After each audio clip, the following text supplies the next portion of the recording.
Yo, yo, yo! Welcome to the show! Because you are now tuned into a brand spanking new Monday Night Live. That's right, aka the Hangout Stream, aka the Chill Stream, baby. All fired up and having some fun.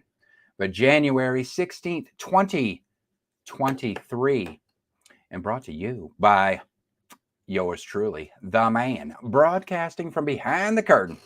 You know who I am. Because if you don't know by now, you can visit www.livefreeliverich.com. That's right. Or you can always Google this name and you can find out. How you guys doing? Did you have a week? How was the week? Mine went by quick. I have to say that much. But let's see what we got going on for you guys tonight. All right, tonight. Let me put it up here so I can kind of gawk into the camera, stare into your eyes. Tonight, we're going to be taking a sneak peek at a soon-to-be-released fantasy novel coming to us courtesy of the Lore Forge. Yes, I have an exciting milestone to share with you all tonight, alongside some news from the LFLR network.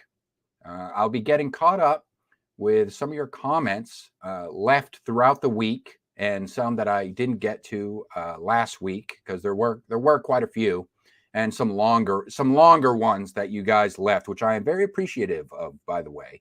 And the reason why I wanted to hold off from those is because I really wanted to take the time to dig deep into what it is that you guys had to say.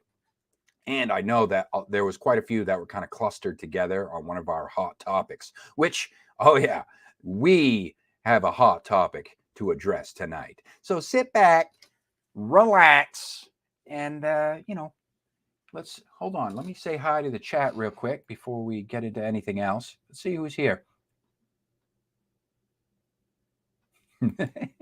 Johnny Fever. Hey, Will. What's going on? Rainer's here. Good to see you. Good to see you. And a newbie to the stream. I was just in contact with you on the Discord server, on one of the Discord servers that I'm on, and this is One Alone Studios. So if you guys in the chat, you want to make them feel welcome. I was chatting with this individual earlier today. He had something.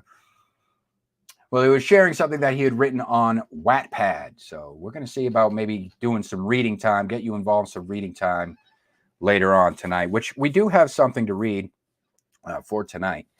So we got a nice full show for you guys tonight. So first things first, you know what we got to get into first. And that is where I like to slide into my first segment of the night, where I like to shine a spotlight on some books. Yes, that's right. That are currently available or coming soon to an online store near you. Yes, it's true. So let's see what we have up first tonight. Coming up first, we have, and this is from Twitter. From Twitter, guess who's back at it again? Oh, we have Trey Real. Yes, that's right. And she has for us tonight, she's coming back at it again. She's got Bishop and First Lady Pimpin in the Pulpit. Ooh.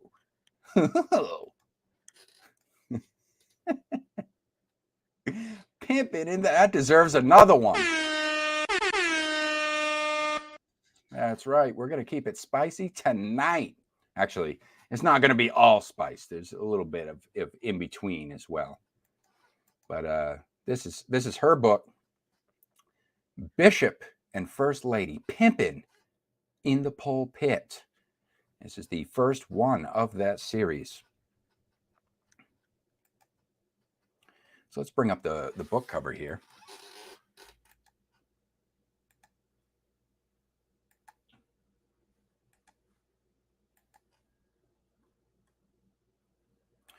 of course, we're on our first segment. This is books, books, books.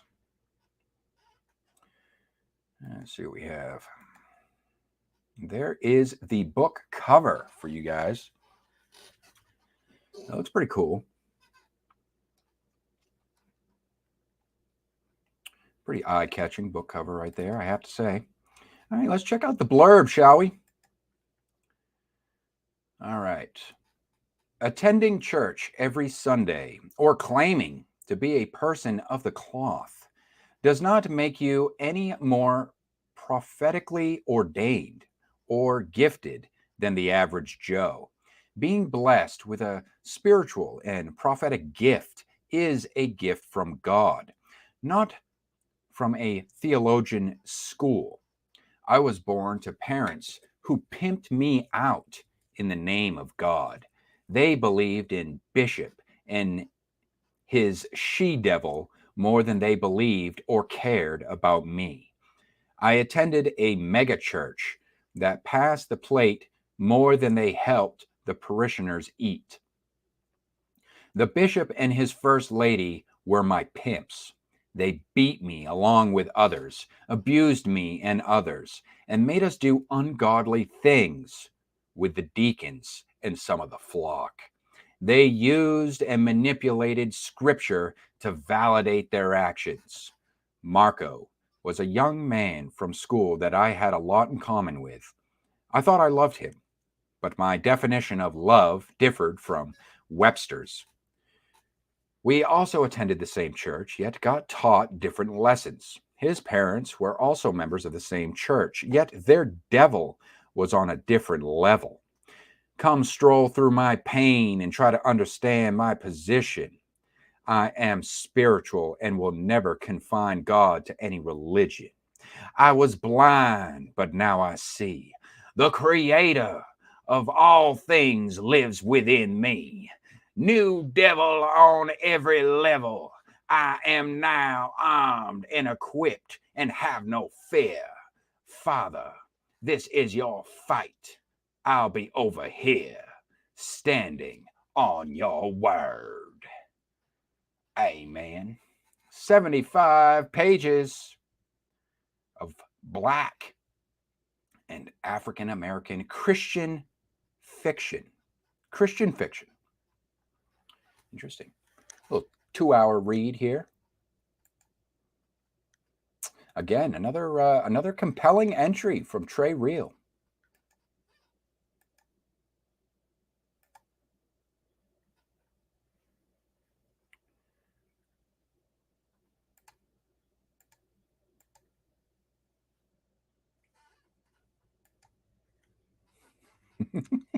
Was that in regard to the book, or was that in regard to the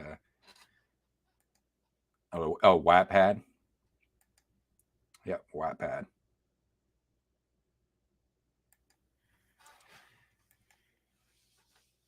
Yeah, so I practice. It's practice. I'm trying to get into like voice acting and stuff like that. So whenever I have a chance, you might see some more voices come out tonight. All right, up next. Let's see what we have up next here. Again from Twitter. Let me take that so we can see. This is, of course, this is from Afshan Q. Covered a book from them before, and this they write, it is a story of a beautiful and strong character girl who faced and solved her family's paranormal and devils problems wisely to save her life, love, and marriage through a weird struggle. All right, let's see what we have here. This is entitled 100 Domes by Afshan Q. Of course, all of these books featured here in this first segment are all books that are suggested to me directly by the publishers themselves. So whether they are self-published, they're published through an independent label or small press company. So I never really know what I'm going to get.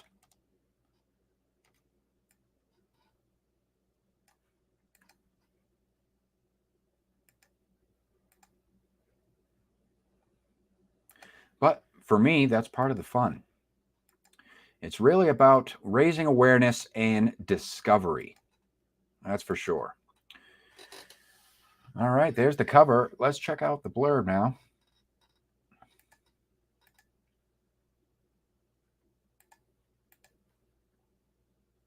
This is a short one. Just says, it is a story of a beautiful and strong character girl. Basically the same thing, what was in the tweet, but I'll read it again.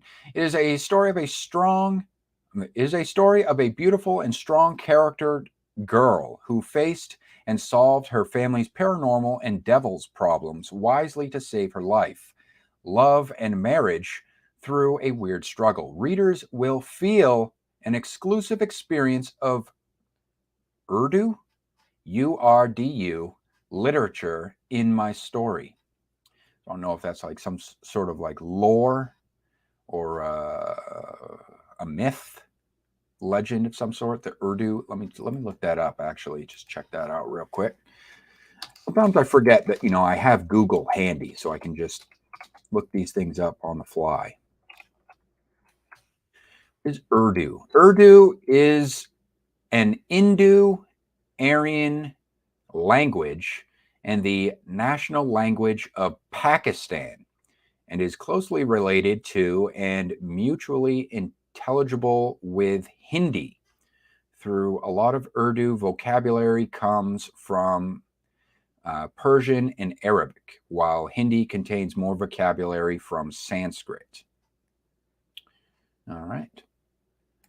The more you know. Moving right along.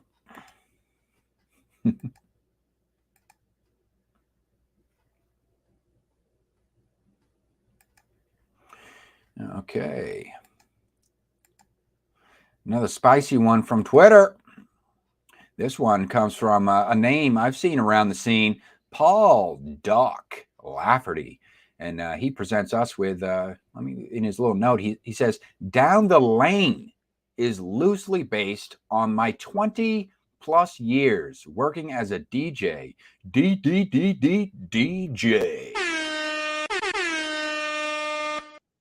A bouncer and bodyguard in the strip clubs of Niagara Falls, Ontario, Canada.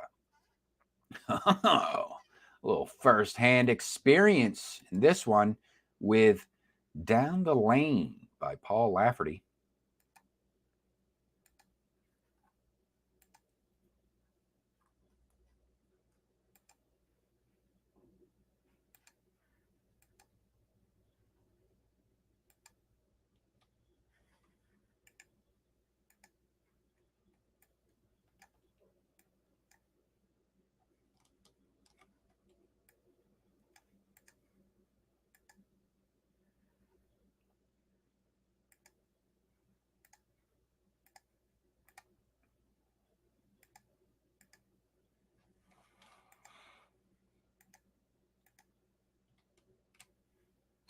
All right, there's the book cover. Let's check out this blurb.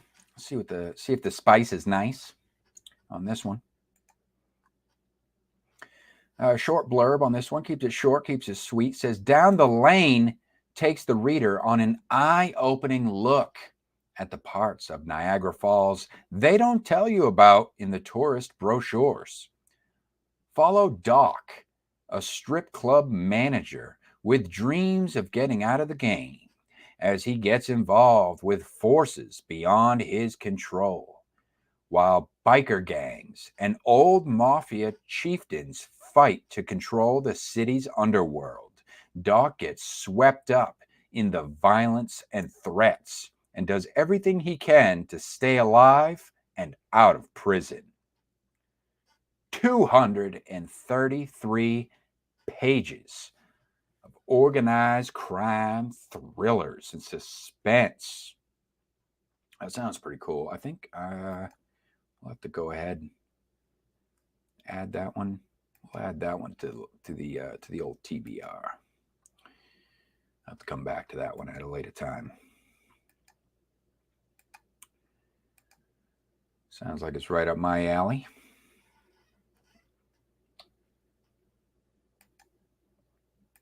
See, this is not only discovery for you guys, it's very much just as much it is a chance to discover something new for myself as well. What you guys got going on here?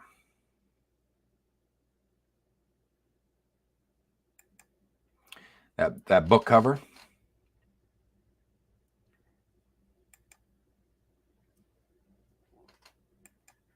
I'm kind of, you guys, don't be afraid. You guys want to do a little chit chat amongst yourselves as well. Don't be shy. I would like to know, what are some books, what are some books or genres, I should say, that you guys are into? You guys get into the crime thrillers at all? You like true crime stuff, or do you like crime thrillers in general? Anything like that, or more like a murder mystery, who done it kind of thing? I don't get into those. I like the crime. For me, I like crime dramas, like especially like being fan like Sopranos and stuff like that. Like I like the crime dramas. Like I like I like the dramatic aspect, especially if it's grounded in reality. You know what I mean? Like if there's like if there's family issues involved, like trying to like get along, like in their day to day, like how the characters like try to go along in their day-to-day life like as civilians, but at the same time it's like they're trying to like maintain this balance of like living a double life. Like I get into that shit like big time. I love that shit. What you got? Mystery crime. All right.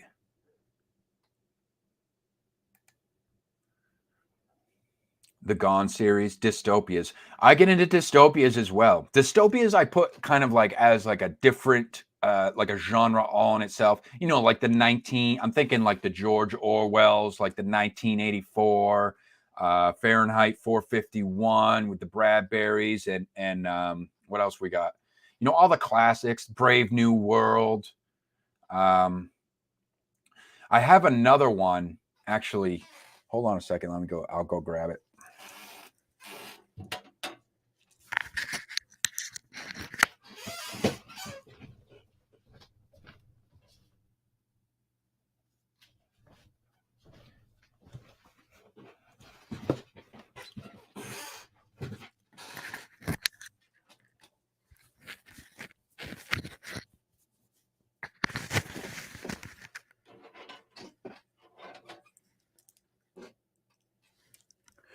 So I've read all the above, what I just listed off. So pretty much all the classics. But there's actually a lesser known kind of dystopian that people talk about, I guess, or at least I haven't seen very many people talking about it. But I guess does have some notoriety or popularity to it. But it's just not something it's more uncommon. But this is the Callocane by Karen Boy.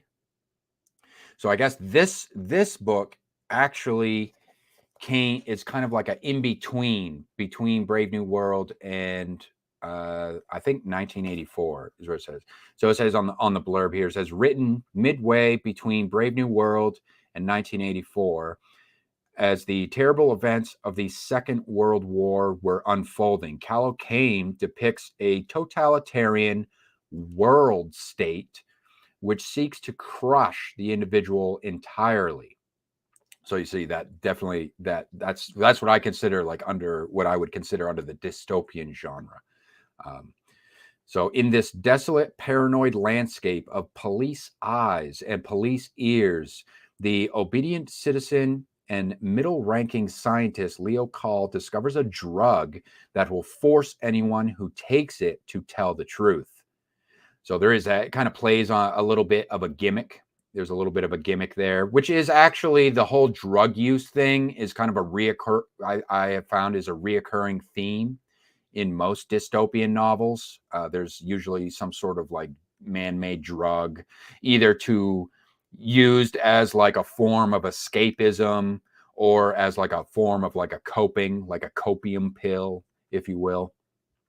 Karen Boy's chilling novel of creeping alienation shows the dangers of acquiescence.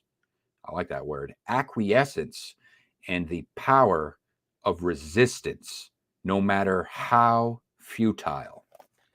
definitely sounds like an interesting read. I'm looking forward to getting into that one. I've mostly been reading. I mostly read indie, but I still pick up these kind of classics every now and then, and I do have some in my personal library that I've been waiting to get to. What do you got, Rainer? Rainer said, not that much of a fan. I like mysteries in terms of conspiracies and politicking, like political intrigue, stuff like that, huh? So you're probably more of like what is it? Did you get into Da Vinci's Code? Have you read that one? The Da Vinci Code? I remember that. Remember that early 2000s? That book was all the rage. That series, I should say. It is a series. I write a bit of this as well.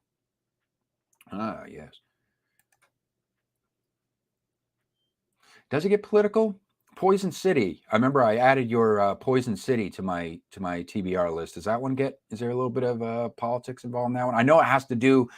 Actually, yeah, because that one, if I'm not mistaken, that was the one where it's like there's all the different factions. There's like several different factions, like within the city is like these different regions. Is it like gangs?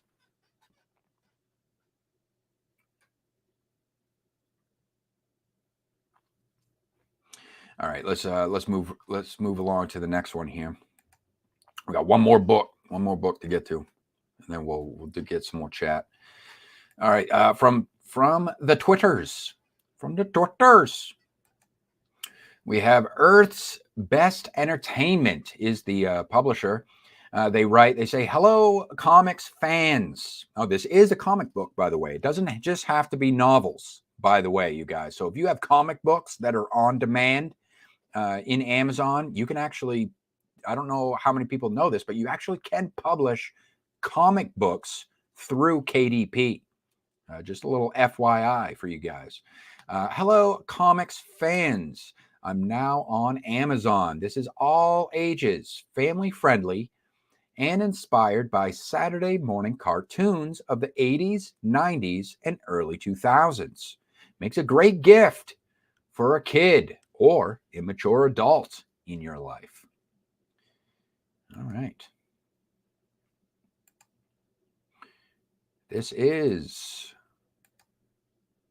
Hyper Feline Ninja Heroes, Earth's Best Friends by Michael Gatti.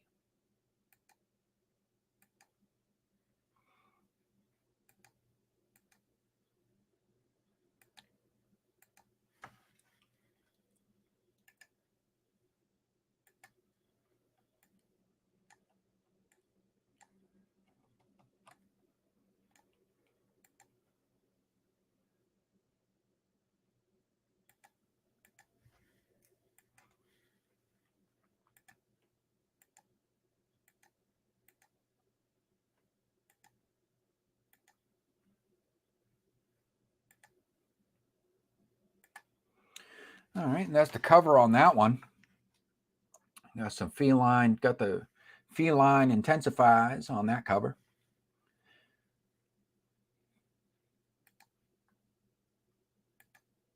The feline vibe.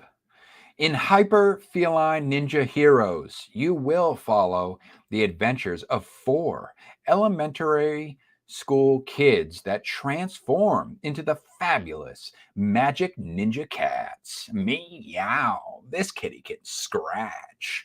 Story number 1, Tornado Trouble. There's a bank robbery down at the Miracords.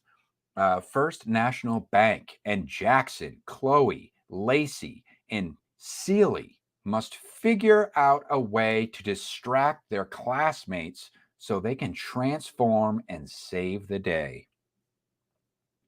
Pretty simple premise there. Story number 2, it comes with a twofer, I guess, in this issue. We got a twofer here. Dr. Quacko's Revenge. I dig it. Dr. Annate is a genius scientist, and at the World Fair in Rome, he introduced a machine that solves world hunger. The only problem? Nobody takes him seriously because of his hideous Doc Face. Now he's teaching 5th grade at S. Lee Elementary School, and he's gone mad. What will the hyper feline ninja heroes do? Targeted reading age 6 to 15 years, grade level 2 to 8. So we got a middle grade here, but it is a comic book, and children's superhero books, comic books. So if you got some kids, it's good. Kids need entertainment too. This is a show targeted for adults, but I like to show, anything that's suggested to me. It doesn't matter. It doesn't have to be for adults. So that's why I like to share. I want to share a variety. The theme of the show is raising awareness and discovery. That is kind of the overall theme of this within the scene of the indie scene and independent publishing specifically. Wait, see if you guys saying something about it. What do we got? Hey, Herman's here. All right, you made it, man. Awesome. If you want to, if you're just hanging out in the chat, well, I'll later, Herman. If you want to hop on stream, I'll leave it open to you. Otherwise, you're just you're welcome to just hang out and chat. Of course, Rainer saying hi to his boo daddy. All right.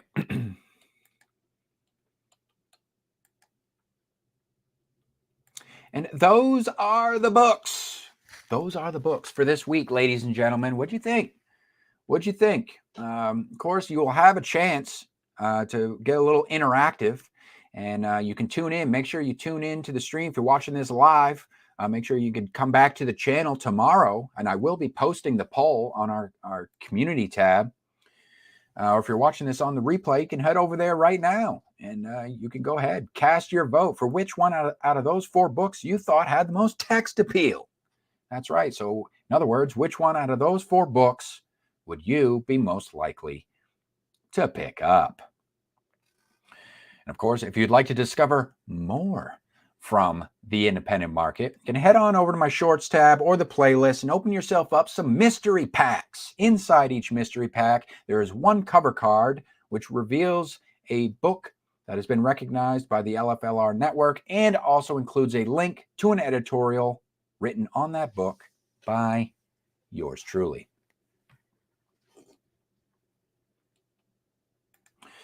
Let's keep it moving here. I have quite a few. You guys were busy in the comments. I'm very appreciative of all you guys. I have a new thing where I go through with comments and I leave them. I just kind of let them pile up throughout the week. And I do a little segment as needed that I like to call Your Comments Matter. That's right. My comment section is not there to satisfy AI algorithms as much as it is there for me, and it gives me a chance to engage with those of you who decide to give my videos the time of day. That's what my comment section is for. So let's see what we have going on here.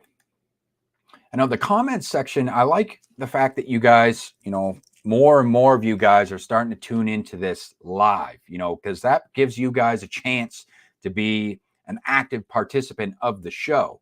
But for those of you watching on the replay, this is why I kind of started this segment, because for those of you who can't catch the show live, you are still able to be a part of the show in that way. So this is why I wanted to start this, have this segment involved. So even if you're watching this on the replay, this isn't just a one and done. I do the show and then I forget about it and move on. Like I do go back and revisit.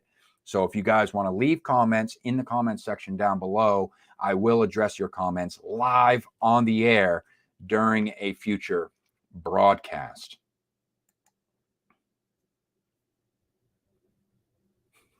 Oh, this is news. You heard it here first, folks. I am Boo Daddy no more.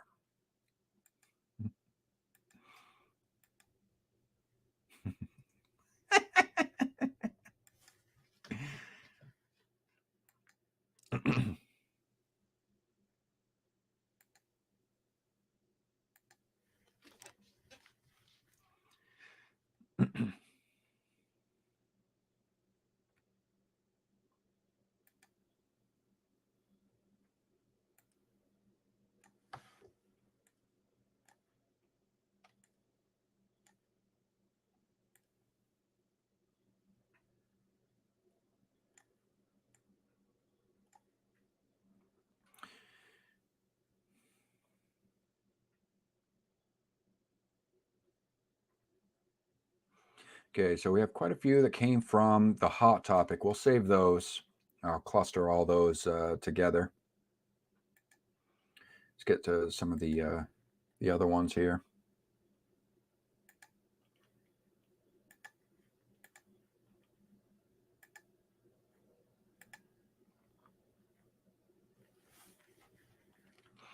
And also, let me make sure I got my top commenter here. Yes, we're spicing things up here on the live stream, people. Production value. All right, these are all, let's see. Okay, we're going to cluster all those together. And this one comes from, how does that look? Yeah, that looks good. Let's do that. So from Edmund Stone, author Edmund Stone. This comes from a couple streams back. The first one of the new year, in hindsight. He says, see, he writes here, he says, I've hated Facebook for a while now. I've boosted posts, ran ads, and pushed my name and books on every group I could find to take them. I saw a little return on the investment, but nothing worth writing home about. I used to get invited on a lot of podcasts and interviews with indie reviewers. I'm going back there, and I feel it will be much more rewarding. For me, it's not as much about the money, at least not for now. I want readers to find my books. I feel most authors are. Yeah, I jumped into a conversation. I will be bringing that up later on tonight. I did recently have a conversation where I was jumping into talking about like the marketing aspect, and like with the indie scene now, I would say that it's easier than ever before to become a published author. Okay, pretty much it's like at a point now, like where there's a will, there's a way. If you want to become a published author, there's literally nothing stopping you from making that happen. You can make that happen, and you can make it happen on your own. There's plenty of people out here that are making that happen. It's just a matter of just searching out the resources, doing your homework, and just getting the job done. And you can, and also I would add that don't let anyone make you believe that it's going to cost you an arm and a leg to do so either, because I have done it multiple times on my own, very little expenses. Now that's in terms of getting your work published. The marketing and advertising and finding a readership for your work is a whole nother ball game, and that is something that all independent artists struggle with, not just authors, but just in general. I mean, and that's part of the indie scene. So where you were talking about Edmund, talking about getting back into the scene with doing podcasts and stuff like that. Yeah, I think you're onto something. I mean, I can only speak for myself. I think that that's something that I want to focus more on for this year, not just my writing, but trying to, step out of my comfort zone and kind of get out there and put myself out there and kind of connect with other people who are doing things to kind of spotlight the indies. And I really think that, we need to start. I step on my soapbox for a second here, if you guys would allow me to.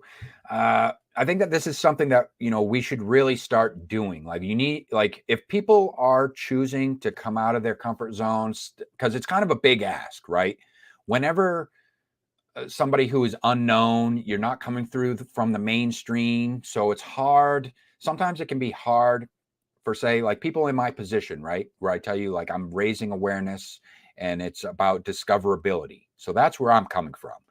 I don't consider myself a promoter of sorts. It's more, like I say, it's more about raising awareness and it's about discoverability. I want to just share the projects so people can have a place to come, like people, for instance, who may not have a lot of time on their hands to sift and sort through what's going on. And it's not to say that I'm promoting each and every single one of the projects that are featured on here. It's just about discoverability. And then I show you the projects, and then you decide whether or not you want to go and look into those projects further. And it's kind of a gathering as well. So it's like killing two birds with one stone. So that's why it's kind of important that, and like, I'm always on the lookout for other people who are doing something similar to this on their own platform. So in other words, people who champion the indies, I'm not saying, you should do this or you should do that. But what I'm saying from my own standpoint is I definitely want to start championing these folks, like going, or at least showing some form of support, even if it's just, if I can tune into a live stream here or there, or watch some videos, leave some comments, say, hey, man, I really, even if I'm not necessarily into what it is that they may be talking about, or the book that they're talking about in a particular video, sometimes it's just encouraging for the content creator to see that people care about what it is. In other words, see the bigger picture, see the forest amongst the trees, if you will. And it's like, hey, I see you. I see what it is that you're doing and how you're trying to provide a service for the independent scene, because this is how indies become discovered, because the indie scene is very much a community-based type of scene. All right, let's move right along here. I can't stress that fact enough. So Edmund Stone goes on, same stream. He says, what about being a hybrid author? So this must have been in regard where we were talking about trad publishing being obsolete. He says, where traditional indie or self-pub becomes the norm. I had a bad experience. Oh, a little bit of tea time here. He says, I had a bad experience with indie trad publishing. You must mean like indie publishing, like an indie label. A couple of years ago. Now that I've had a few books self-pubbed, I'm going to try and go back to some form of traditional. So maybe querying some traditional publishing routes while keeping open the door for self-publishing. Things are changing. Yeah, and look, for as much as, I do say I am definitely strong supporter and advocate for the indie scene, of course there's room for hybrid. I'm not, it doesn't have to be a rigid, like don't get it twisted. Like, I'm not trying to be divisive in the sense that it's either one or the other, guys. You're either indie, you're either with us or you're with them. Like, I'm not, it's, don't get it twisted. It's not like that at all. And I understand that you could have a hybrid model. What I've always said is pay attention to the contracts. Any time, and this goes for indie labels as well, signing contracts with indie labels, especially if it's like a vanity press. If it's a vanity press, because they do have quite a reputation for being scammy. So you really got to pay attention and understand what it is that you're signing. But, I'm talking to adults here. You guys don't need to hear that from me. But, it's just a matter of, when I say pay attention to the contracts, because if you go trad route, well, they might have in their contract with you that you can't be publishing anything for, like, say up to like 6 months or something like that. Usually it's like there's a 6-month time period or something like that involved in a lot of these contracts. Or with indie labels, if you do like submissions and they publish a short fiction type of submission from you, then you cannot, there may be something in the contract specifically attached to that submission itself that it's exclusive to their publication for at least 6 months, and then after that, then the rights are released to you as far as copyright, and then you can kind of republish that work somewhere else or whatever, if it's not an exclusive deal, that is.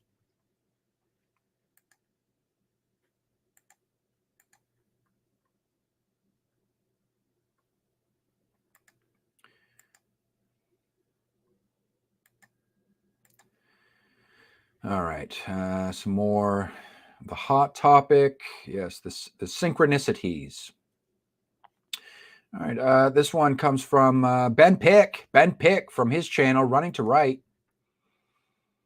This was from last stream last week when I had my guest co-hosts.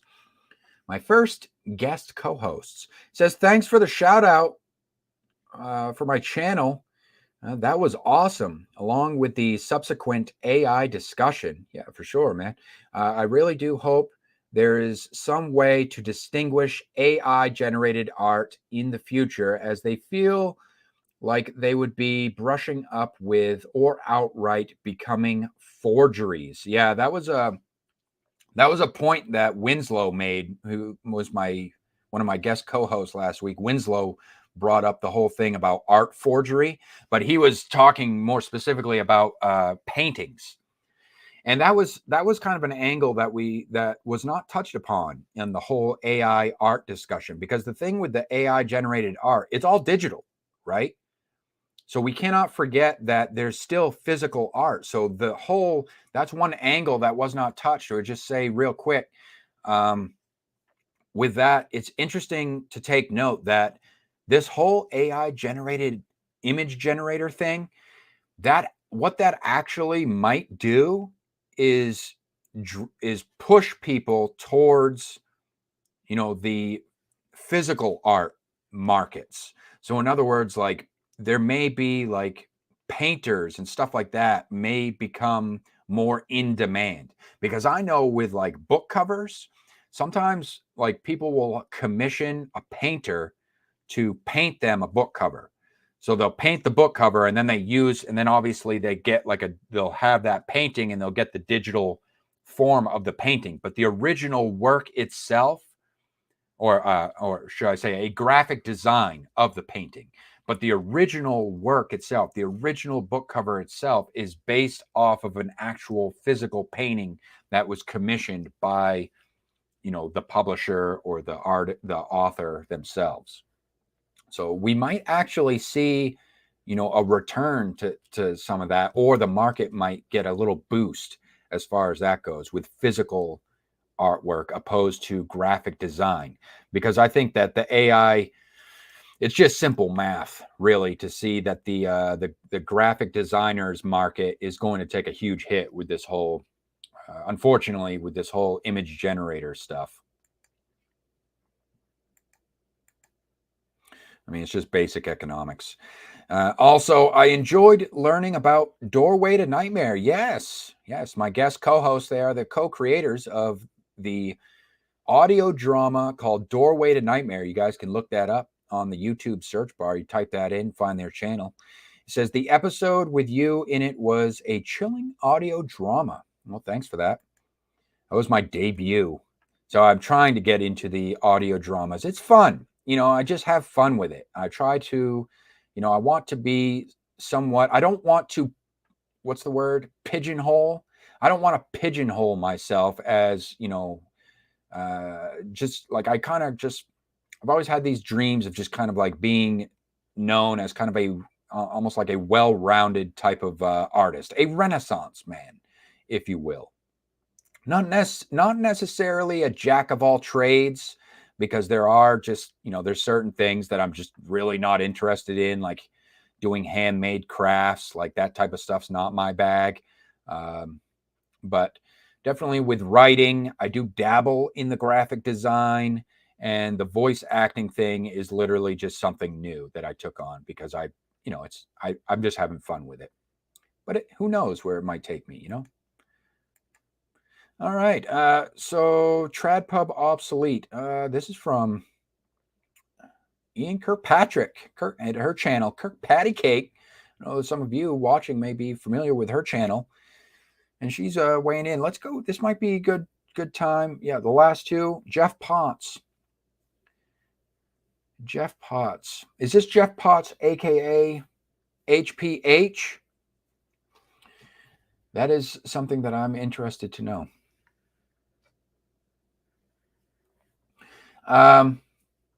Yeah, let's hop into the next segment. Let's hop into the next segment here. And we got a couple topics. Okay, we got a couple topics to address here. And this is a little segment, a staple of the Monday night live stream, if you will, that I call Hot Topic for Content Creators.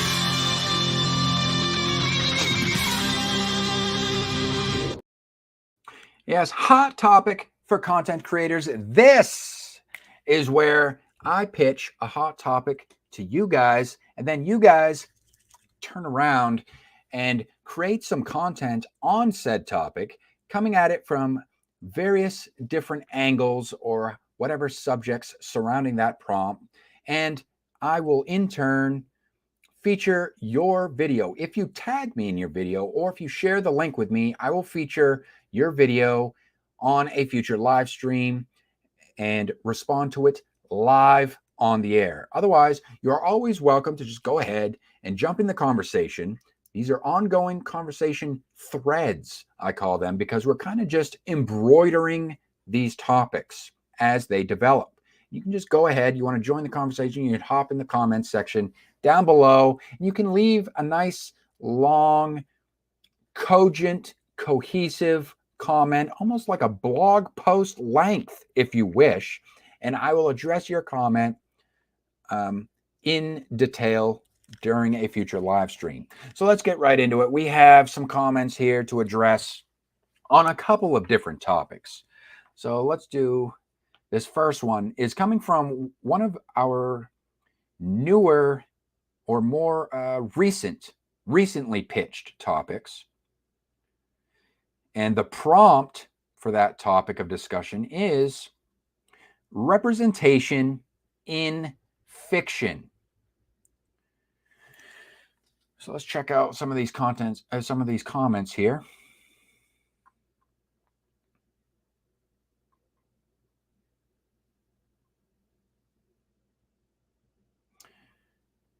So let's see. Yes. So the first one from J.R. Carroll just says, "Oh, snap! This is a hot topic."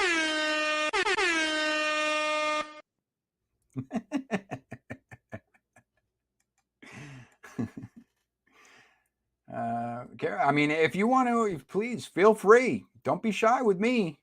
Don't be shy with me, JR. You should know that by now. Speak your mind, man. Whatever you got to say about it. Tell me how you really feel. You know, don't be shy on the spice. I like it when people bring the spice. All right, so this one comes from someone who is someone that I do not recognize from the channel. I do know that they are coming from a Discord that I am a part of. So it's always nice to see some new faces on the channel here. And this is from RK. And let's go through his comment here. Took the time, leave a nice, long, thoughtful comment. This I do like that. Oops. What did I do?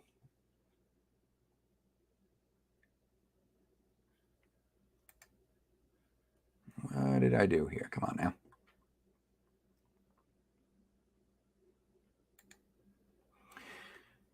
All right.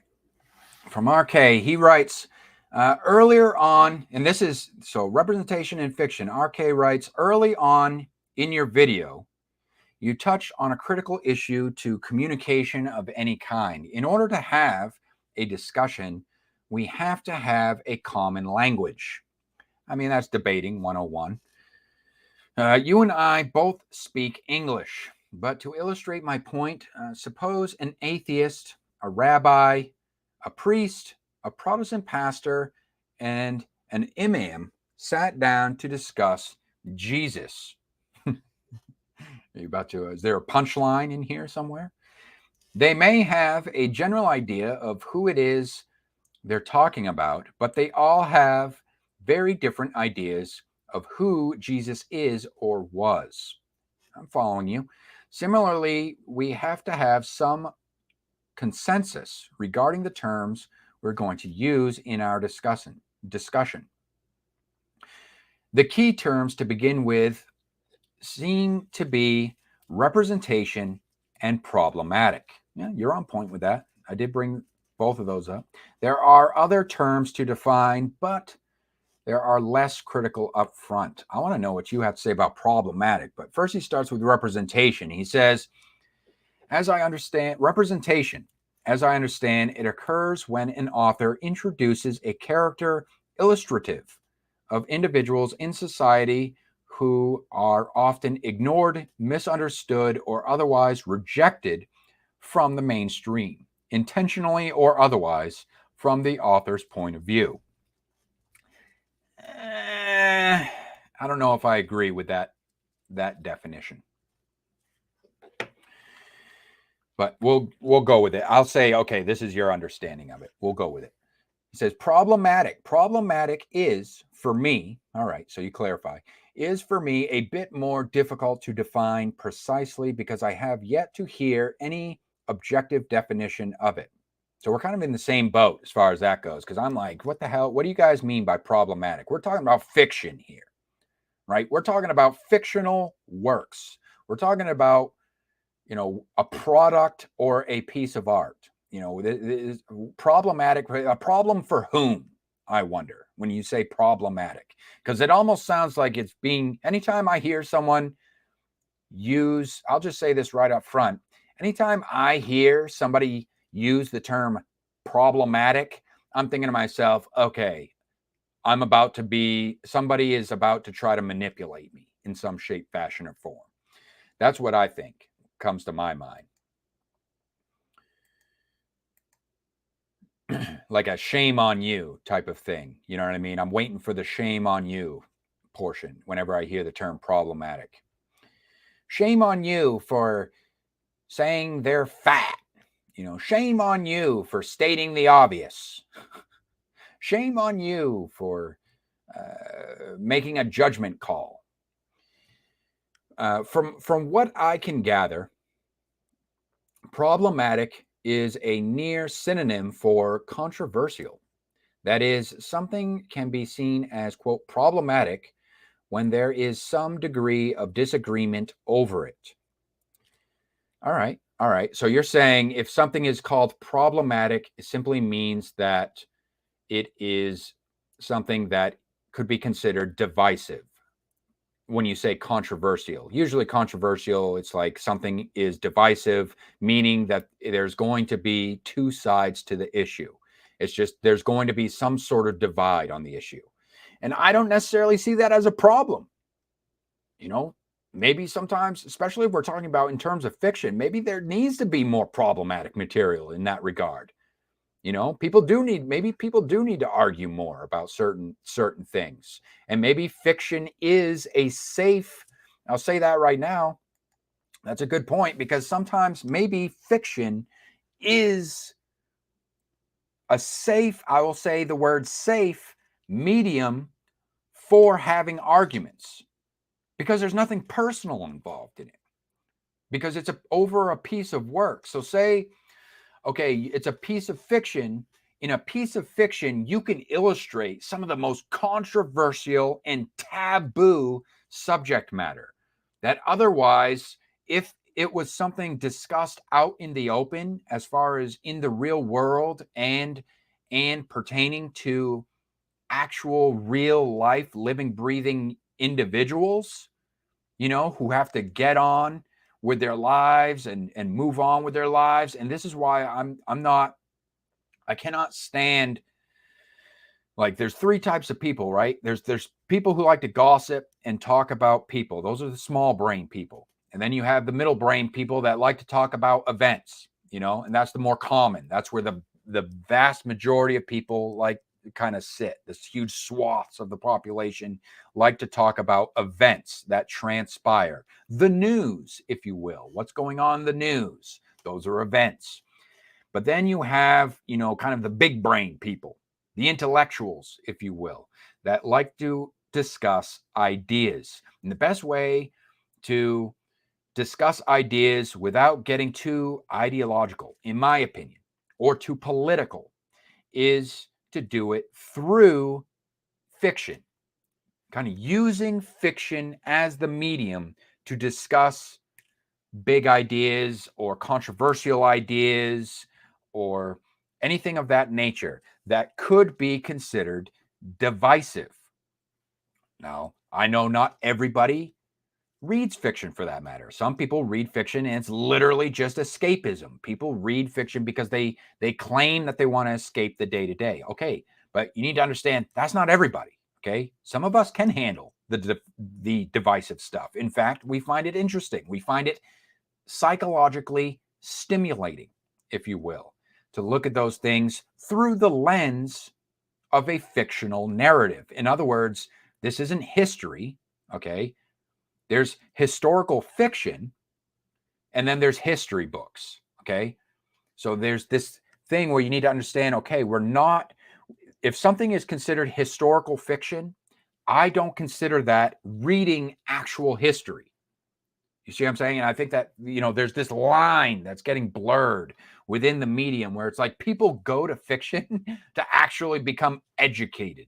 And it's like, no, you're not going to fiction to become educated. That's what nonfiction is for. Go to nonfiction if you just want the trivial knowledge. You want the quote unquote facts. Now, of course, that's a whole nother debate in and of itself, but I'm not going to go there. I'm just talking about representation in fiction. So let's see, let's go on here. So no problem as far as that goes, at least not with me. With other people, perhaps. So it's like one of those things where it's like you got to know your audience, all right? It says to address the other comments in the video, he says, quote, do you believe it is possible for an author's portrayal of an individual within their story who has a particular set of characteristics the author does not possess to be, quote, problematic if handled insensitively? And RK goes on to say, he says, an author's portrayal of anything could be controversial, whether the author possesses characteristics they portray or not. Yeah, I can agree with that.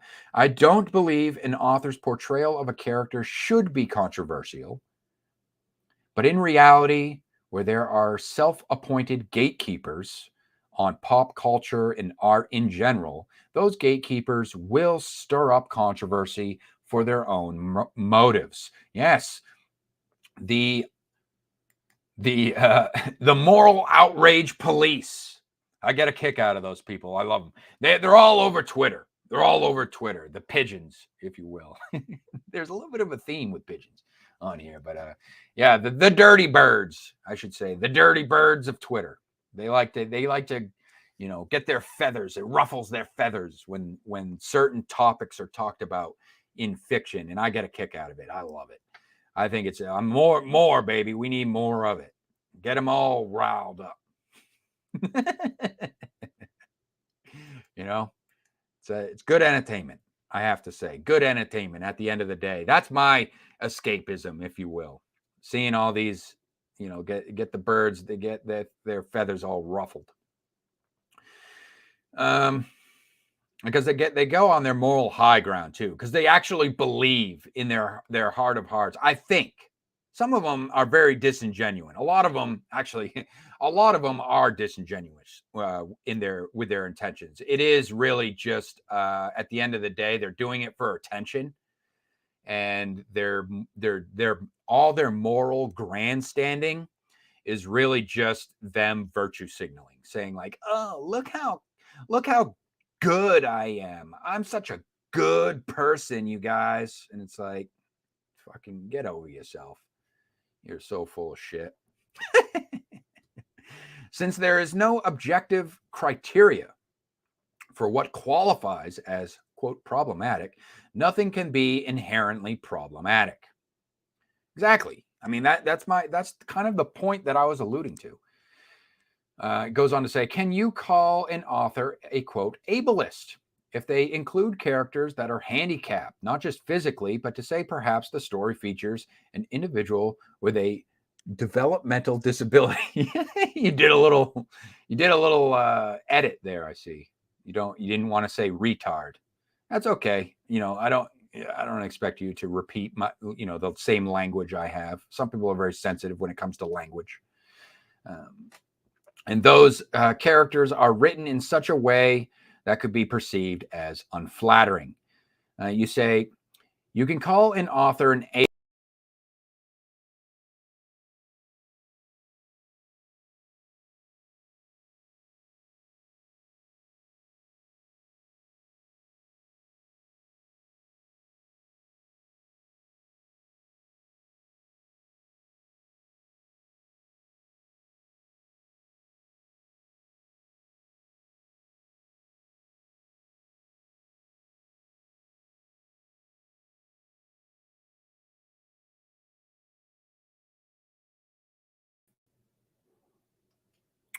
Oh, lost the stream for a second there. All right, we're back.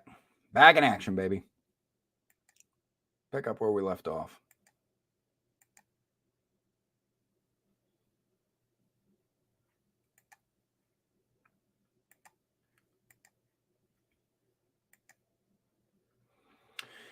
All right. You can call you can call an author an ableist for any reason you like, but it doesn't make them anything in particular. Ableism is a subjectively defined category of prejudicial thought in which one may assert an author is biased against people with disabilities. One may choose whatever criteria they like in order to define any ism. So you seem, I will say, RK, right now, you seem to be kind of just taking a middle of the road approach here. You're not really, just to be a little bit critical, you're not, it doesn't really seem like you're taking any kind of stance on anything in particular. You just kind of almost like you're mansplaining to me a little bit here. It says in legal processes, intent matters. That is not the case in the court of public opinion. Whether or not you intend any particular faux pas is irrelevant, because in the mind of the observer, you have committed the faux pas. They may then assign whatever malice to your motives they like and proceed to attack their straw man. Yeah. The trap so many fall into is to treat such attacks seriously, engage them, and therefore give them any degree of credibility. Exactly. In other words, allowing the Looney Tunes and the moral outrage folks to basically convince you that you need to prove yourself innocent of whatever it is that they are, any allegations they may have against you. And personalize the straw man attacks as if they were a part of the person's original intent. Yeah. So the biggest thing is like when the Looney Tunes go up in arms, you just gotta, you take whatever they have to say with a grain of salt, and you just kind of, okay, all right, yep, okay. It's just funny to see them like get angry. Is it ever okay for an author who is writing fiction, mind you, to villainize characters based solely on their beliefs? This is a hot one. RK says, sure, an author can villainize anyone they like for any reason they like, but that doesn't mean they'll have written a good story or a good character. Fiction is inherently not real, and while it may be written in a way as to seem more or less feasible in some cases, it is not intended to be reality. Exactly. Any author can write whatever story they want, but that does not mean their story will be well written, nor to the taste of the general public. Sure. And another thing on that, I'll just say that if you publish something, if you're, and this has to do with another hot topic where it's called indie author folly, but I'll be touching on to that at another time. But if you, just to let you, a lot of you indie authors know out there, not necessarily those of you who are watching, but that just, through the grapevine, if you guys come across, indie authors and they're talking about this type of stuff, if you put something out on the market, on the commercial market, it's in the public square. That is considered the public square when you publish something on the market, even if it's on the indie market. So you are now considered a public figure, and people can criticize your work in any shape, fashion, or form that they wish, even if it sounds absolutely stupid and asinine, the things that they say about your work, or perhaps even inaccurate. To some degree, in terms of like when it comes to like book reviews and stuff like that. But that just, you need to know that comes with the territory. So I've actually, it's funny, just a quick note. I write editorials, so I read indie books as well. And I do review indie books and write editorials on them. And I've actually had some authors block me on social media with no interaction, mind you, like some of these authors, I've had no interaction, personal, like hop in their DMs or anything like that, personal interaction with, and had them just like straight up block me on social media. So, but it's definitely, I would say, like, just be ready to handle criticism. And maybe that's how they handle criticism. Maybe some people is just like, look, if they, as soon as they get a whiff of someone criticizing them, they're just like block, block, block, block, block. And they try to just sweep it all under the rug. They don't want to address it. They don't even want to see it, whatever. And they move on with their life. Hey, more power to you. You'll never ever see me blocking anybody on social media, because it's just really, I don't take it that seriously. Like, I don't think that social media is a real thing in that way. Like, I just don't take it to heart like that. But yeah, it's definitely, you got to have somewhat of a thick skin when you get into the arena, if you will, the commercial arena. Critique can be valuable, entertaining, enlightening, and so on. Creators may be critiqued, and the same freedom of expression that allows an author to write whatever they like gives the critic freedom to say what they like in response. Exactly. So it's up to the audience, it's up to the critics to tear apart the stories for whatever reason. If they think the representation was shit, in their opinion, they can go ahead and say so in a critique or a book review. But that doesn't mean that they get to turn around and start trying to decide policy and push agendas that are going to make it so books are banned from distribution altogether. That's the shit I disagree with. And that's it seems like with the Looney Tunes, that's what's on their agenda sometimes.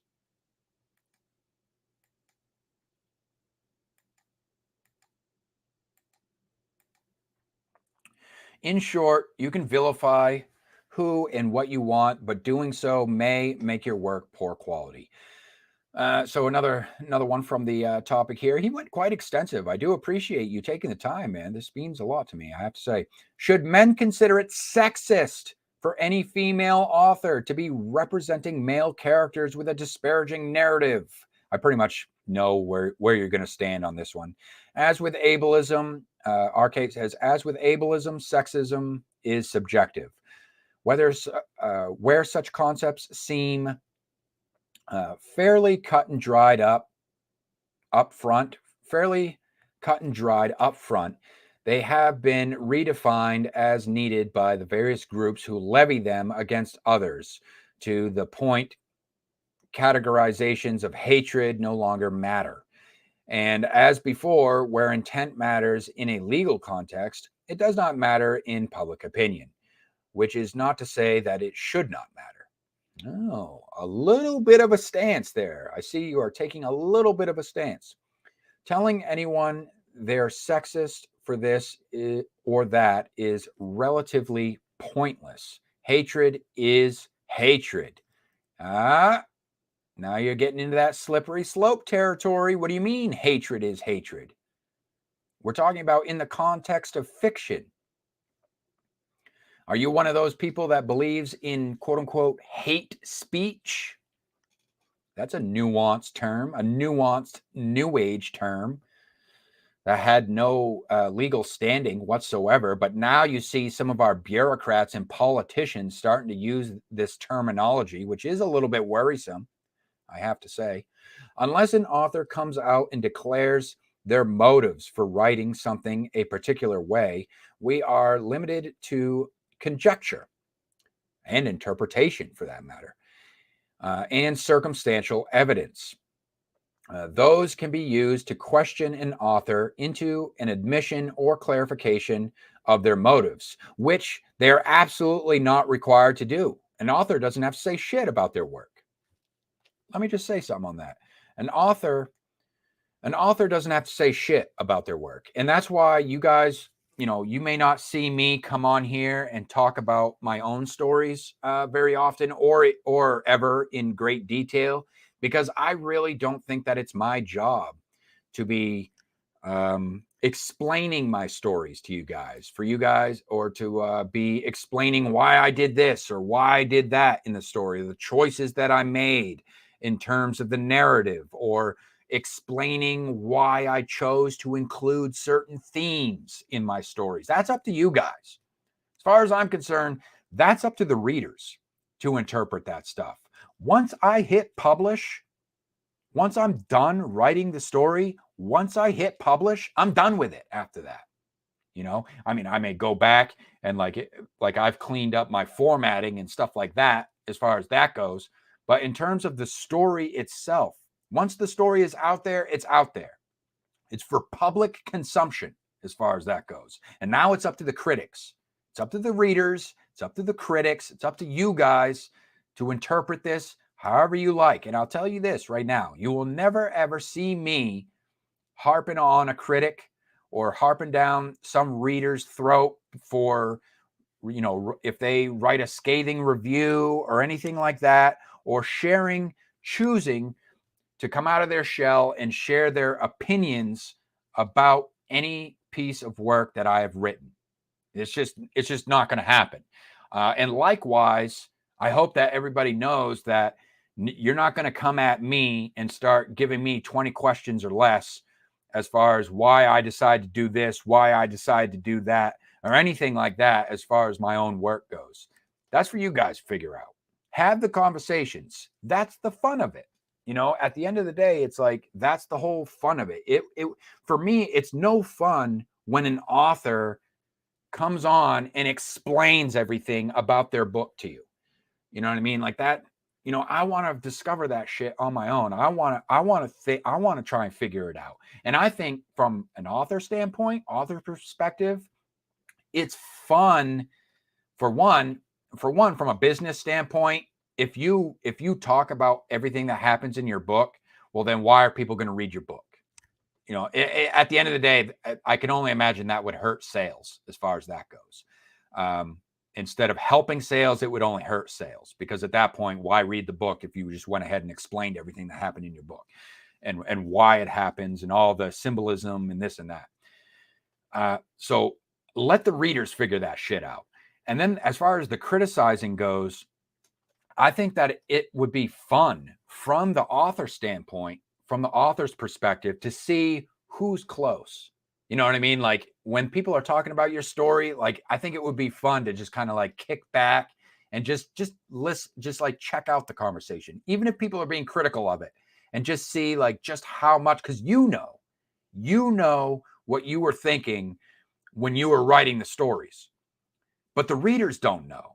And I like to maintain that air of mystery as far as that goes. So I think maintaining that air of mystery is fun for both sides of the coin, because then gives you a chance, like if you tune in on someone's conversation, or if you see what people are saying about your books or your stories, then you can kind of be like, yep, that person gets it, or nope, that person's fucking way off, and just have a good little chuckle to yourself and be like, yeah, that motherfucker, he doesn't know, goddamn it. You know what I mean? Like for me, I think that would be, the fun aspect of it, where let people have their fun, tearing apart your books or talking about your books or trying to figure them out. And then you can have your fun as the author, as far as like seeing who's actually knows what they're talking about and who is full of shit, as far as that goes. What we can say is a portrayal of a specific, what we can say is a portrayal of a specific character is disparaging. What we can say is a portrayal of a specific character is disparaging. We can point out a theme of disparaging portrayals in an author's work. We can point to such patterns as a reason for dismissing their work. But calling a female author sexist for making disparaging remarks against women is arguably useless, because such terms are so subjective. Rather than focus on categorization of someone's hatred as racism, sexism, ableism, etc. So you're saying it's hatred, though, but just because there are things happening in a book that are hateful does not mean that the author themselves are full of hatred. Like it doesn't make sense within the context of the story. Rather than focus on, I think it is more useful to say, for instance, the repeated portrayal of characters within these attributes seems to indicate the author's personal biases, diminishes the quality of their work for these reasons, and consequently, conclusion. Okay. Maybe I'll give you a few points on that one. So in other words, if you see a running theme in an author's work, you could say, yeah, maybe this author seems a little hung up on particular themes, or the author appears to be hung up on particular ideas, what have you. But, that's still just interpretation. Generally speaking, I think organic representation is a wonderful, useful thing. Yes, but also boring, though. There's this thing in fiction where it's like people think that fiction has to be realistic. It has to be, the characters in fiction have to be realistic portrayals of actual human beings in real life. And it's like, no, they're characters. Not each and every single character has to be well-rounded or have, needs to be three-dimensional in that aspect. Maybe there are some characters that are literally just the stereotype for a particular reason in the plot. Maybe there are one-dimensional characters involved in the story. You probably don't want to have your main characters be one-dimensional, but say, for instance, there could be one-dimensional or two-dimensional support characters that are there just to serve for that one-dimensional, two-dimensional reasoning. Like they have a role to play, and that's it. They got that one, they're a one-trick pony, and that's it. And that's their purpose in the story. They don't need to have a backstory. They don't need to have depth. They don't need to have dealt with trauma or anything like that in their life. No, they're literally just the token character or the stereotype character for a particular reason. When they make representation a priority over the story itself, the result is often one-note characters who are defined solely by whatever it is they're meant to represent. Exactly. They become caricatures, not characters. But a caricature is a character, though. If a character is a caricature, like in other words, they're just representing a stereotype or a cliche or a trope or something like that, there's nothing wrong with that. It's just understanding they are a caricature. And you could mention that too. Like if you're critiquing a piece of work, you're like, oh, this character is not deep at all. It's just a surface level character. Creating such caricatures results in poor representation. Not necessarily, though, because it comes back to context. Does it make sense in the story? Maybe the story is a comedy and you need some stereotypes in there for comedic purposes. For the people being represented, diminishes the quality of the story, and personally, it diminishes the author's reputation. Now you're taking it too far. You're getting into the personal realm. You're making it, You're turning this, you're starting to sound like one of those Looney Tunes, man. You're turning it into trying to make this a personal thing, like you're getting personal with it. You almost sound like you're a hop, skip, and a jump away from canceling, trying to do some cancel culture stuff. An author's reputation as a storyteller, in my mind, because they resort to signaling virtues rather than telling a good story. You'd have to clarify on that one. If the selling point of your story is the demographics of the characters, it indicates the story itself is lackluster. Oh, okay, I see what you're saying. So if, in other words, if you're saying the author is just checking boxes and there's significant chance the story is really sermon, political, religious, social, or whatever you wrapped in fiction's clothing. It's a parable. In other words, for some sort of message. And there's nothing wrong with a message. I weave messages into my stories and I've been open about that, but I'm not, one thing I'm not open about is my intention of why I weave those messages into the story. That's for you guys to decide why I include certain messages in my stories. Parables are fine if that's what you signed up for, but most people don't care to be preached at. Certainly, they're more opposed to being preached at. You see, you can only speak for yourself, though. Again, I like controversial material. I like provocative material. That stuff is entertaining to me. I don't read just for escapism.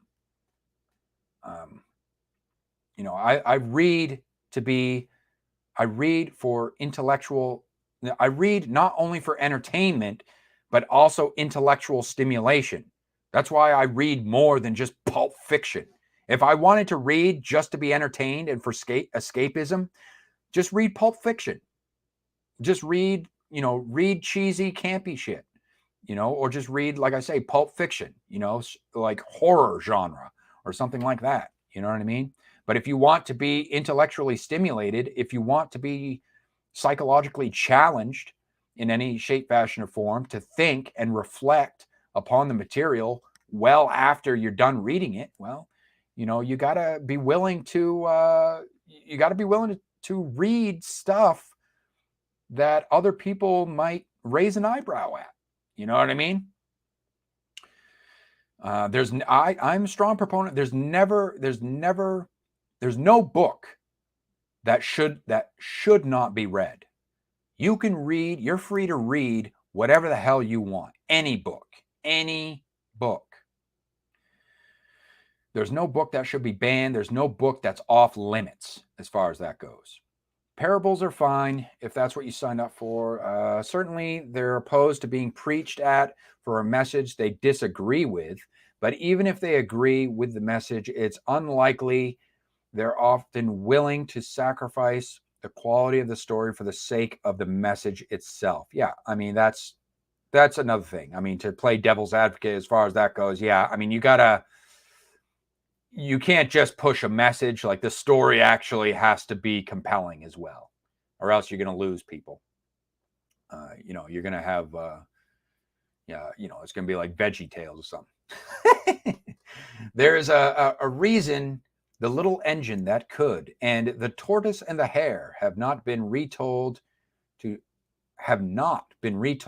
general audiences the world over outside of cartoons children will watch until a certain age and then never again of their own volition.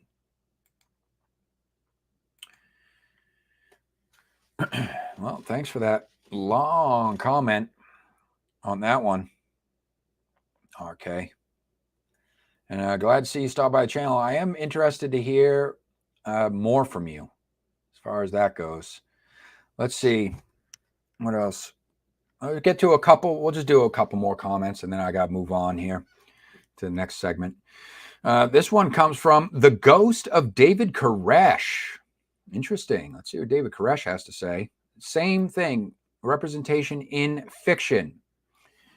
David Koresh says, what doesn't get content moderated, demonetized, or often straight up banned by the YouTube thought police?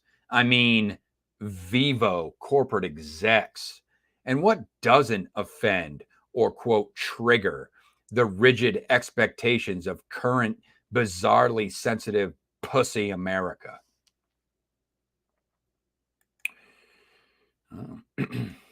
I'm assuming those are some rhetorical questions from Mr. Koresh. I would like to add that what happened to you and your people over in Waco was a tragedy and, quite frankly, a crime against humanity. And I hope that you and yours are resting in peace. Moving right along. All right, last one for representation. This comes from Edmund Stone, author Edmund Stone. He says, a friend of mine had a similar discussion with me recently. He thought I should avoid a topic in one of my books. In Lost Hope, there is a rape scene. Mind you, it's the bad guy. And he has an Oedipus complex with his dead mother guiding him to do the things he does in order to fulfill a prophecy. The scene is brutal. The girl in question is asleep and has no idea what's happening. I haven't had one negative review regarding the scene, so I didn't see a problem. I think it's all based on a case-by-case situation. At least I hope so. My books haven't garnered the attention of the people you speak of. Not yet, anyway. I may have more to say on the topic once I'm more popular. Personally, I write what I write, and if it's deemed sensitive, I'll deal with it then. Sometimes notoriety is a good way to attract new readers.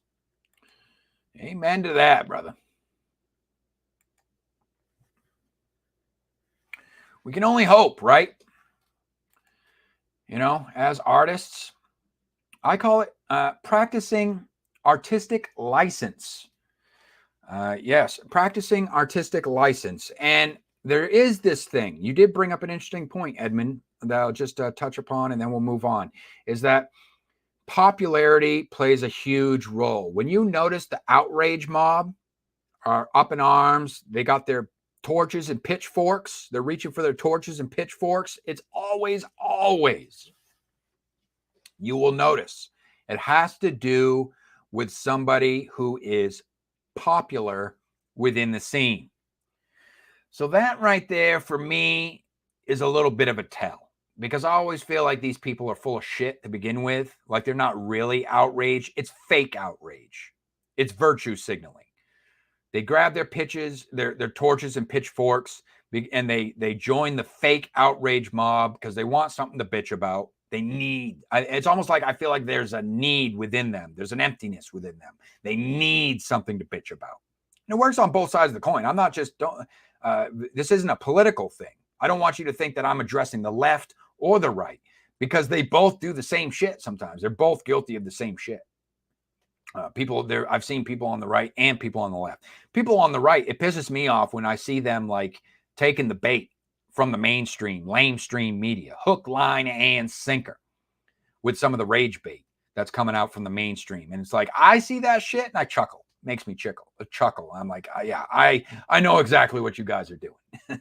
But then you have the people on the right, you know, that are like, they do the same thing. They take the rage bait, and then what do? The first thing they do, they hop on YouTube and they start talking about, did you see what they're doing with the Little Mermaid? It's like, for one, I don't give a shit what's going on with the Little Mermaid. I'm not interested in the Little Mermaid personally, because I'm a grown man. But it's like they're both doing that shit for the same reason. And that's what pisses me off, is that you know damn well doing it for the clout. It's in the news cycle. It's news cycle content. And I hate that shit, because I feel like if we're ever going to get past this whole lamestream, mainstream bullshit, and we're really going to see indie start taking hold, it's going to require content creators to actually start focusing on indie artists who are effectively waiting to be discovered. People out here doing good work, doing, great projects. So I can't stand that rage bait bullshit. Yeah. And it's always someone popular too, because it's clout chasing. We gotta get past this clout chasing bullshit. I see it. Don't think that you're getting past me. Like, I see who the clout chasers are. And it's like, for me, it's not like I'm not going to demonize you for it. For me, it's more of a slap on the wrist thing. Like, come on, man. Like, for those that like the Looney Tunes, it's expected. Like, I expect the Looney Tunes to do the rage baiting and clout chasing and virtue signaling. But some of the other guys, like the more conservative types or whatnot, like, I'm like, come on, man, you know better than that. Come on, man. You can do better than that. All right. So that's the hot topic for this week. If you guys want to hop in on this, you want to share your 2 cents of what's going on. This is an ongoing conversation. So just go ahead. You can leave your comments down below, or go ahead and make a video. And I've yet to have any video submissions as far as this segment goes. And I'll react to your video live on the air. You can come at this conversation from any angle that you would like. If you think I'm full of shit and you got something to say about it, hey, go right ahead. Are you a Looney Tune? And you have a reason for being so? Please, you can air your grievances as far as that goes.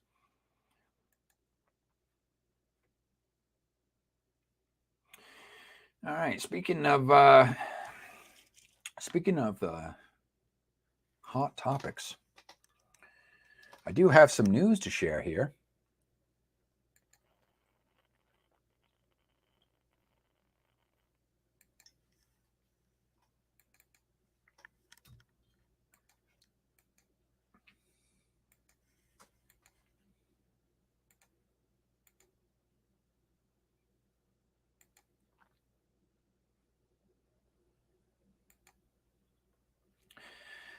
Yes. So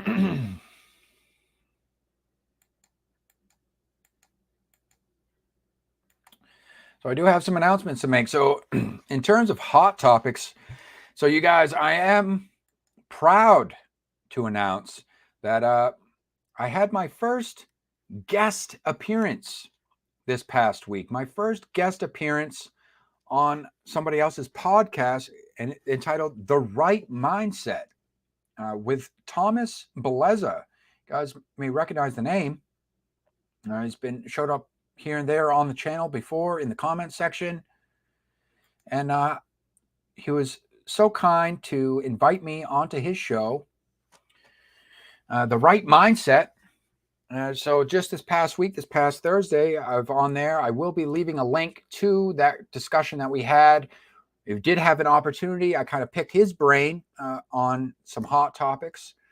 We talked about whether or not traditional publishing is obsolete. We did touch upon the representation in fiction, and things did get a little bit, I would say, borderline. He was a good sport, though, I have to say.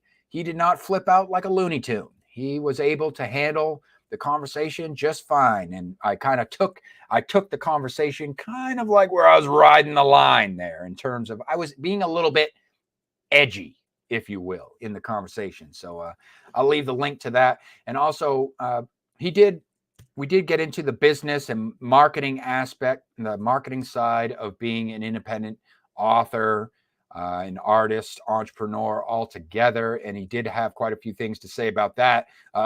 In case you guys don't know, he actually does come from the industry. So he's worked on shows like Saturday Night Live and things like that. And he was also involved in the music industry as well. He's kind of like he is a bit of a Renaissance man himself as far as that goes. He's also done stand-up comedy. So a very interesting guy. And I think that, I think that more people should know of Thomas and check out his channel. He does play a proactive role within the Authortube scene. On his channel, he also has he'll have like the typical kind of like Authortube type stuff where he does like writing tips, but he goes into a little bit more detail, like doing, like, for instance, like doing outlines and stuff like that. So I'm very proud of that. And definitely it's awesome. I was just saying in my 2022 in review video that I wanted to kind of put myself out there, start connecting with some folks, and maybe get onto some other people's shows and stuff like that. And it's awesome. It makes me feel good or relieved that I was able to hit that milestone so early in the year. I'm not sitting on my hands, people. I'm getting out there and I'm getting busy as far as that goes. I'm active out here trying to make connections and trying to cultivate these relationships within the creative sphere. So if any of you out there, you have a podcast or something like that, that you host or whatever, and there might be some room for me to get in on your show or something like that, if it makes sense in the format, or you have something to talk about where it would make sense for me to come on and have a discussion with you, get in contact with me. We'll see what I can do, see if I make some time for that. And let's move on here. What else did I have? Yes, mystery pack 38 revealed. LFLR indie breakdown of The Dead Inside. Speaking of editorials, I tell you guys, I am active trying to get one of the first published pieces of my writing for this year is the editorial. This is it right here.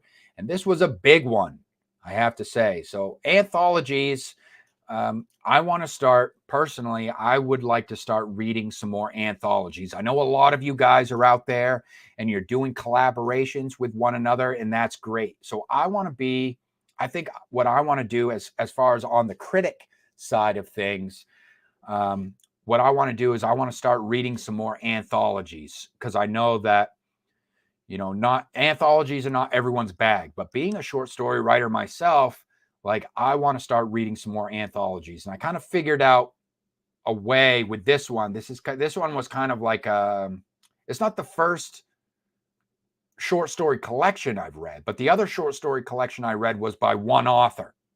So this is the first time that I wrote an editorial on an anthology that featured actually 30 authors in this one. So it's a very extensive editorial. I go into a lot of detail. I think this one was clocking in right around 3,000 words on this editorial. So definitely my longest editorial written on a single piece of work to date. So I wanted to make sure I took the time and gave this book the time of day, gave it a fair shot.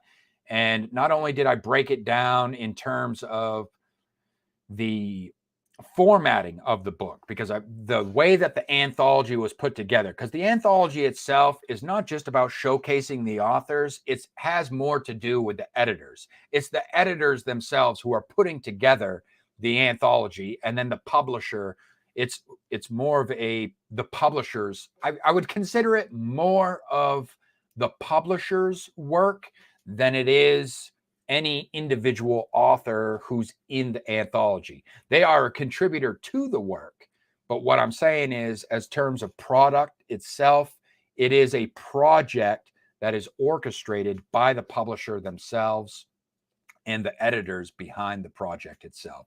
And there is one thing to be said about publishers who can put together or organize a project. Any of you editors out there or publishers out there that can organize a project of this magnitude, where you can get this many people organized into one cohesive project, kudos to you. Because I know anything that involves more than one human being can become a shit show quick, fast, and in a hurry if you are an unorganized individual, as far as that goes.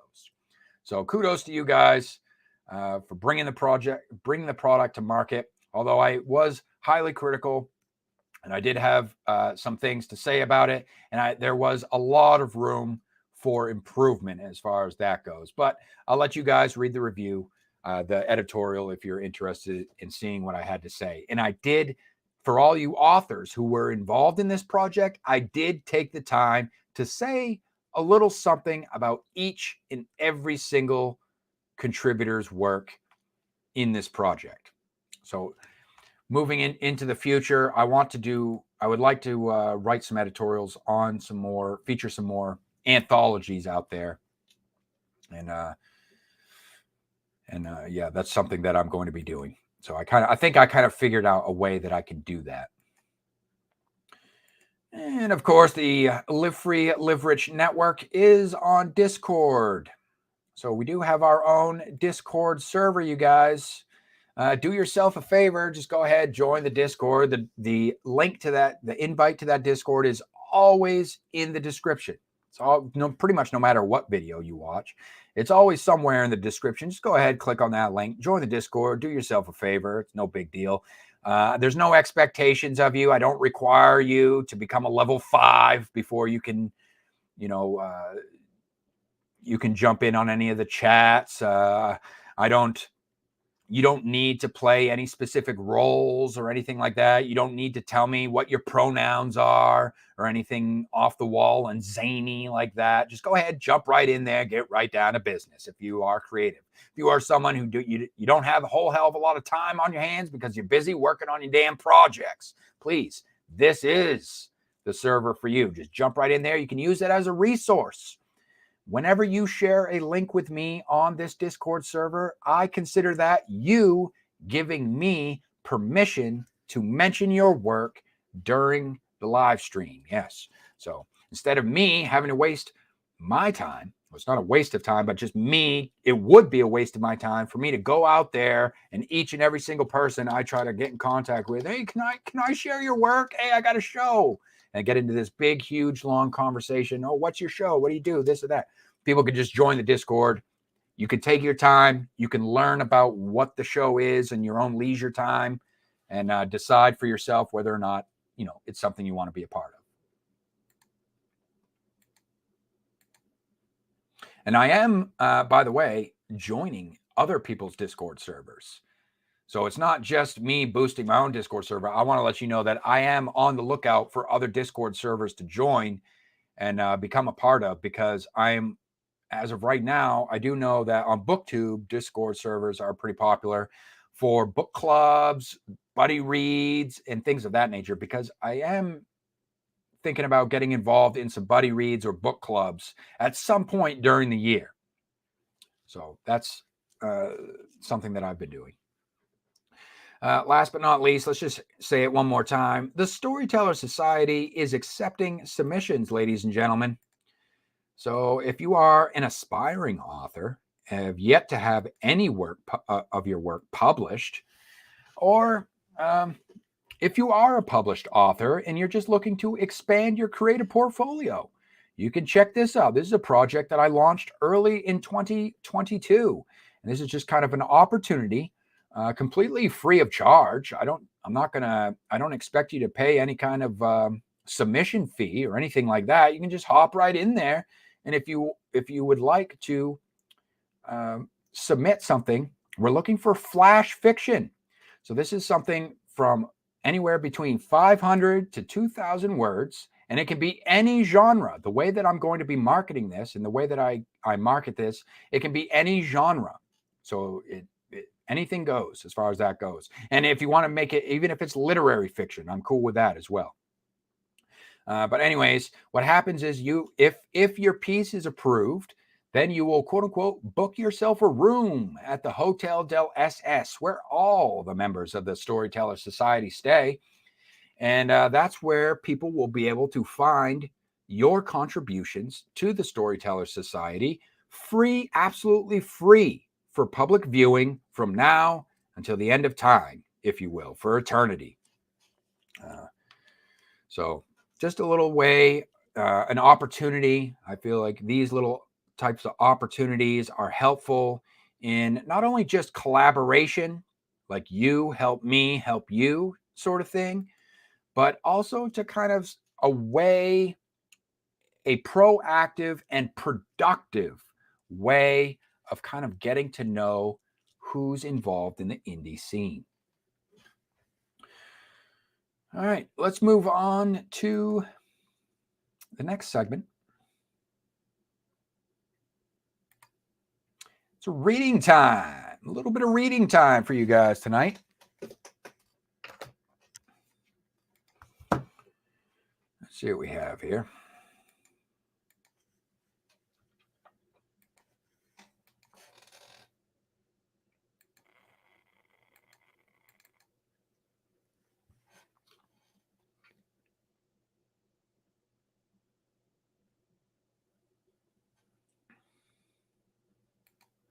So I did receive permission from from someone who's had this book has actually been mentioned on the show before.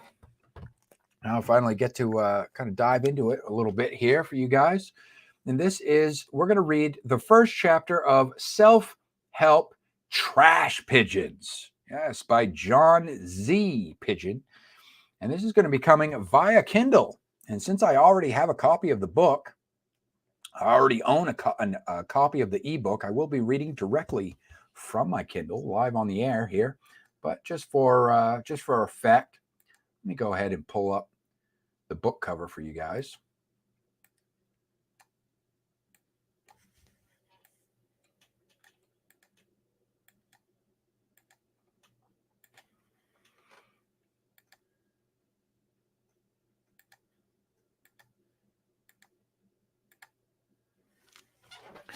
All right, so I'm gonna see if I can just kind of kick back here. Stretch out. How are you guys doing in the chat? You guys fall asleep on me or what? How are you guys doing? It's reading time. A little bedtime story. How about that?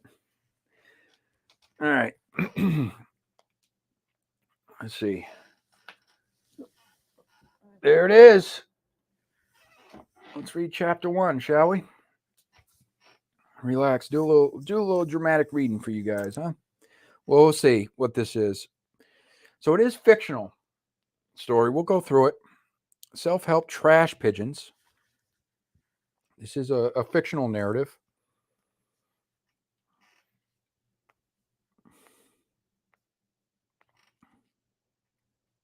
So here's he does do a little preface here to preface the story. And John, he writes, this is the story about a competitive homing pigeon who at one point in his life fell ill with depression. He flew right through it, and pieces fell out along the way. Now, I will say that I had taken it.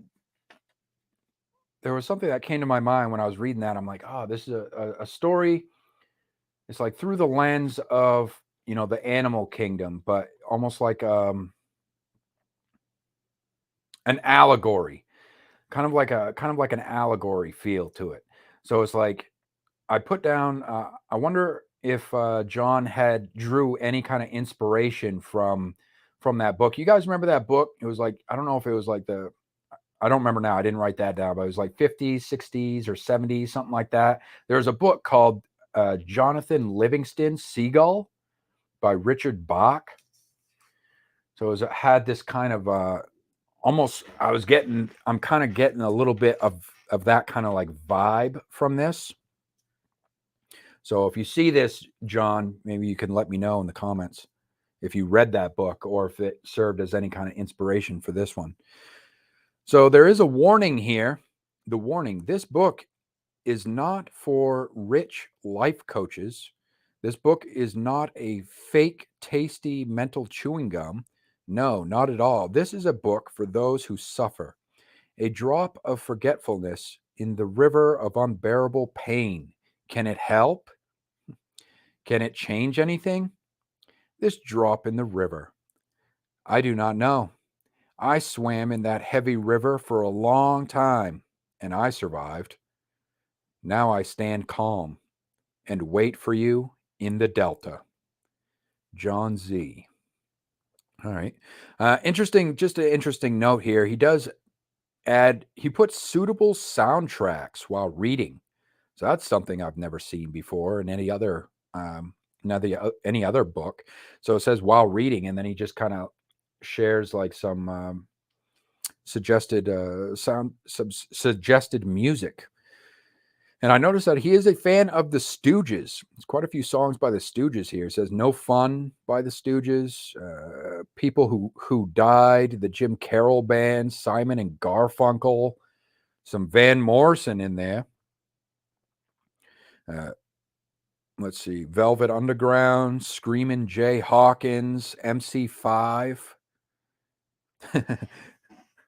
Well, kick out the jam.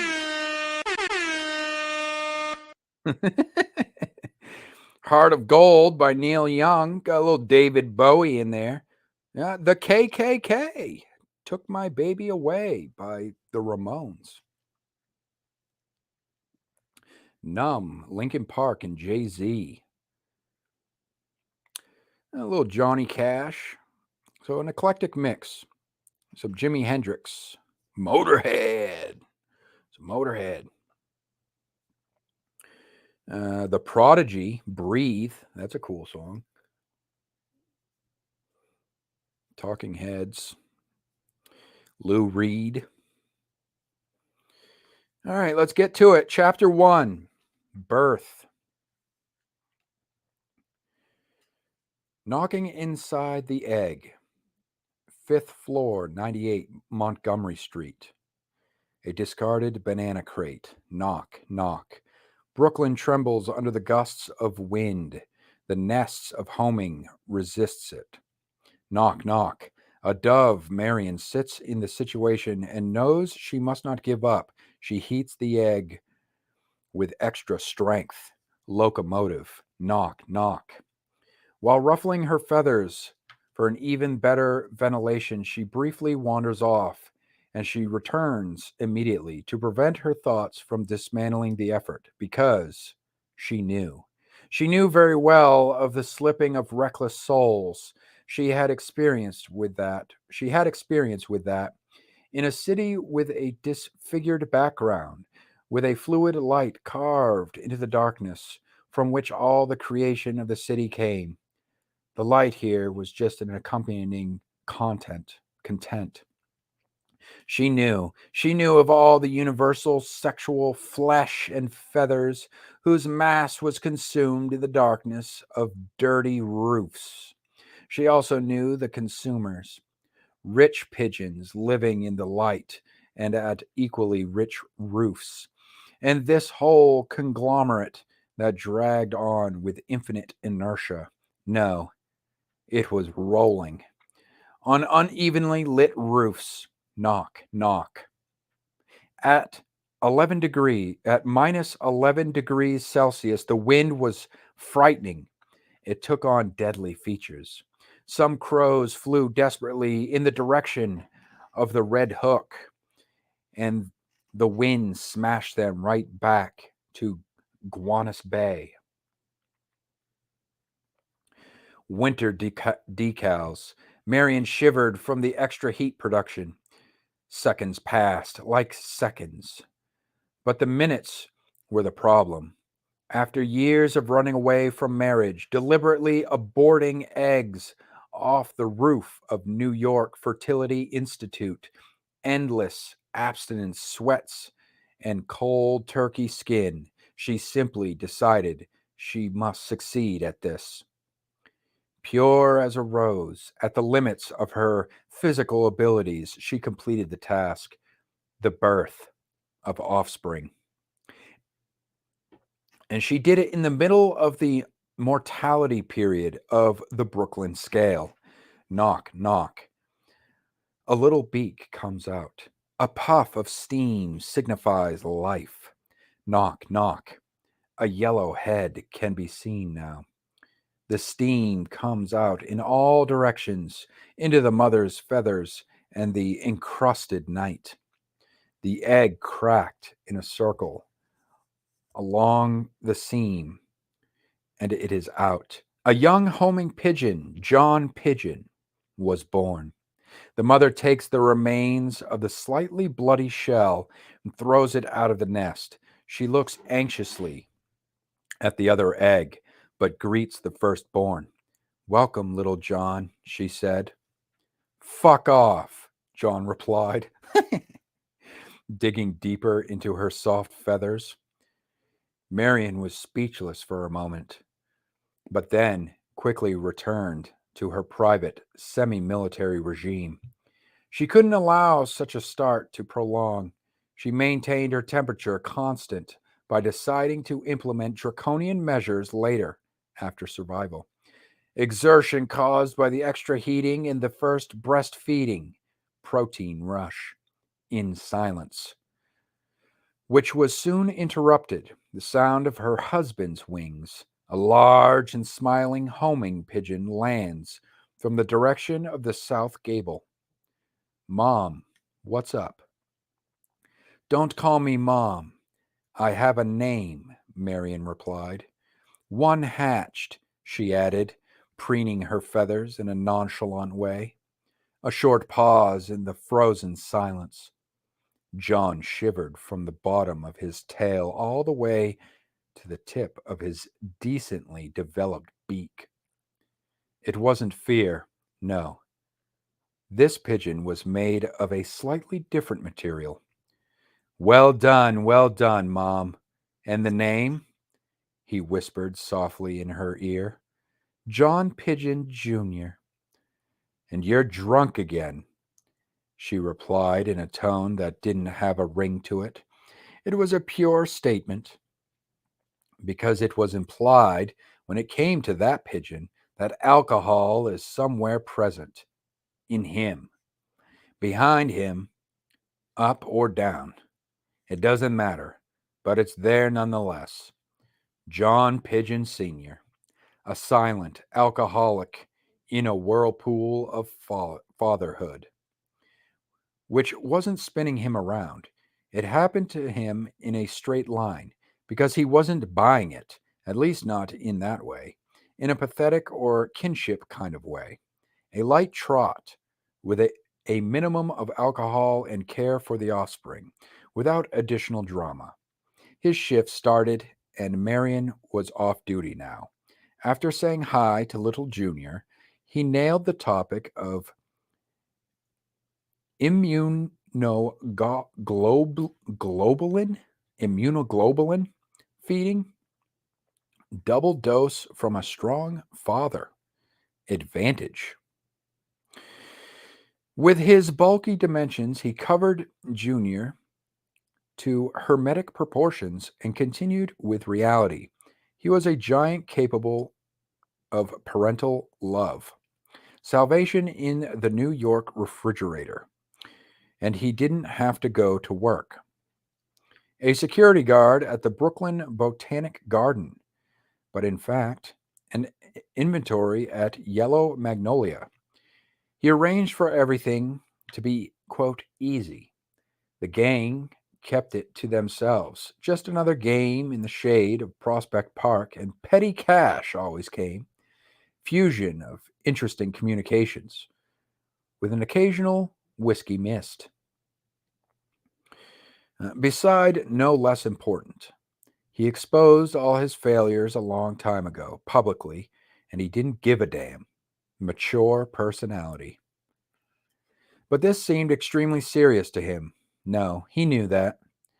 The cold kept on clutching with a certain sticky moisture that turned into ice shackles and, in contact with everything, sent all of it to its death. With his feathers frozen and already quite worried, Senior stepped up the heating to extremely high limits. He didn't want to lose his own blood, he tensed. A bull in heat. And down there, it was getting drastic. Washington Avenue lost its look by turning into a massive skating rink for people, cars, and everything else. It was no better on either Flatbush or Eastern Parkway. They even saw up to the chaotic Grand Army Plaza, but no further. Marion and Senior took turns playing parental roulette. They had to, heating or loss. While the icy reality has been steadily advancing for days in an effort to become the only one. And it succeeded. It gripped the city to death, After a certain number of accidents and deaths, dying and surviving the whole thing was written down in time. And then the time trampled that. Just like that. It just went on. Because he didn't give a fuck for the events. Totally. That awkward perimeter went recklessly forward. Everything else left behind was not on the radar at all. Without empathy, the subsequent writer sucked in all those interested, and the survivors. And Junior, Marion, and Senior rode abnormally sweaty in that cosmic thinning. They survived. New days. They spilled like lukewarm water over the Brooklyn rooftops and revealed some new power relations in a mixture that had to go on. The clouds dragged from the direction of Lower Bay, forming a backdrop for some new starting blocks and new competitors. The rain was half dirty and warm, and the sun was clear, spring like. What a wonderful day, Marion said, her feathers still bristling. Yes, Junior replied. He was a larger, young homing pigeon now, fully feathered but unprepared for the first takeoff. The hard work of his parents during the ice storm paid off completely, and he was above average strong, but still a little sluggish and uneducated. Marion was persistently doing something about that detail, but Senior wasn't. He was just proud, infinitely proud, and nothing more. Dad, something stinks, Junior said around noon. Senior reached for the crate and started to check the little one's statement. He leaned his beak close to his son's legs, which stood helplessly in the nest, next to his face, which showed almost a loss of aerobic abilities.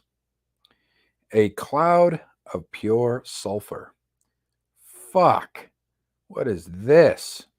Senior shouted, taking off like an Apache helicopter. A bad egg from last winter. Fuck, Marion. We didn't remove it. He continued nervously and went down to little Junior again. What? Shrieked Marion in panic as Senior, with a great effort, removed the stinking parts of the shell with his beak and threw them down to the supermarket parking lot. After the last piece was tossed, he vomited from the platform on the parked cars and on people and on everything, and Junior remained trapped in a salmonella concentrate. He sat in the nest for days under parental supervision and vomited helplessly until acid started to burn him.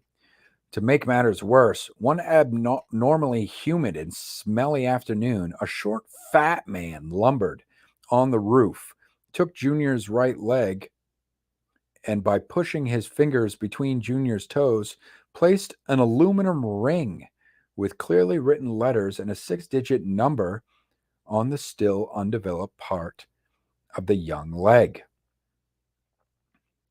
Definitely symbolic and allegorical here, I have to say. It's the parallels. The parallels are pretty clear here to me, and the fantasy of it being animals is kind of thinly veiled. He was marking a future competitor, a competitor who contracted diarrhea and inflammation of the middle toe on his left foot. Quite poetic, though. I have to say, the writing is quite poetic. A little bit hard to follow in some parts, but I'm getting the gist of it. After that, he developed a twisted feather in his right wing, and his previously inflamed toe simply fell off. His parents desperately fed him the highest quality food, but he had to take his lonely journey of bacteria filled growing up. Salmonella wanted to claim the entire young creature for itself, but in the end, it only got that toe on the left foot and the twisted feather in his right wing. A completely exhausted Junior won the battle. He nailed it. But when it was time to take off, he was still convalescent, constantly humming something. Marion and Senior cheered him on equally, trying to give him extra courage and strength. But it didn't go that way. He kept on sitting and humming.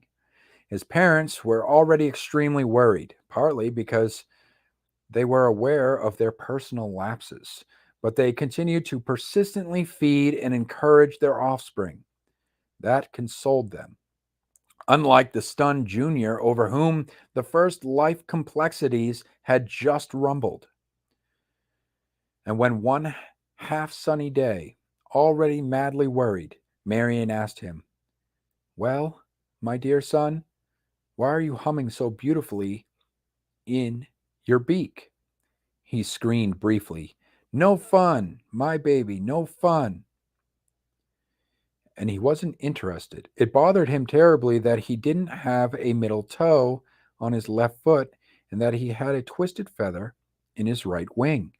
It protruded like a pencil for drawing early traumas. But it soon drew something else, and those were wild moves across the Brooklyn sky, of course, with parental supervision. He made his first flight between Montgomery Street and Yellow Magnolia Cafe, and then set off for all further destinations. He flew every day with the angry humming of his favorite song. He crushed that distraction of his with incredibly exhausting self-punishments. He soon became known throughout the neighborhood as the fastest young ripper in the sky. No competition. After a few months, the distance included Broadway Triangle, Brooklyn Heights, Williamsburg, and beyond.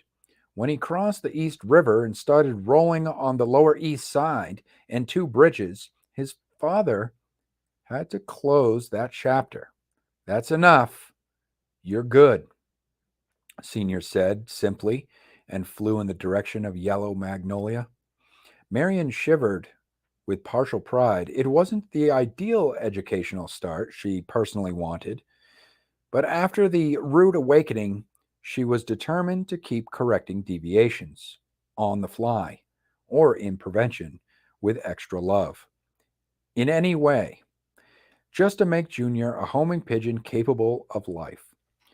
As Senior soon returned and took up a position next to his son, she decided to venture a bit into parental mainstream, coffee at the neighbors, releasing the handbrake and a short sprint to Marima at 1008 Washington Avenue, third floor balcony.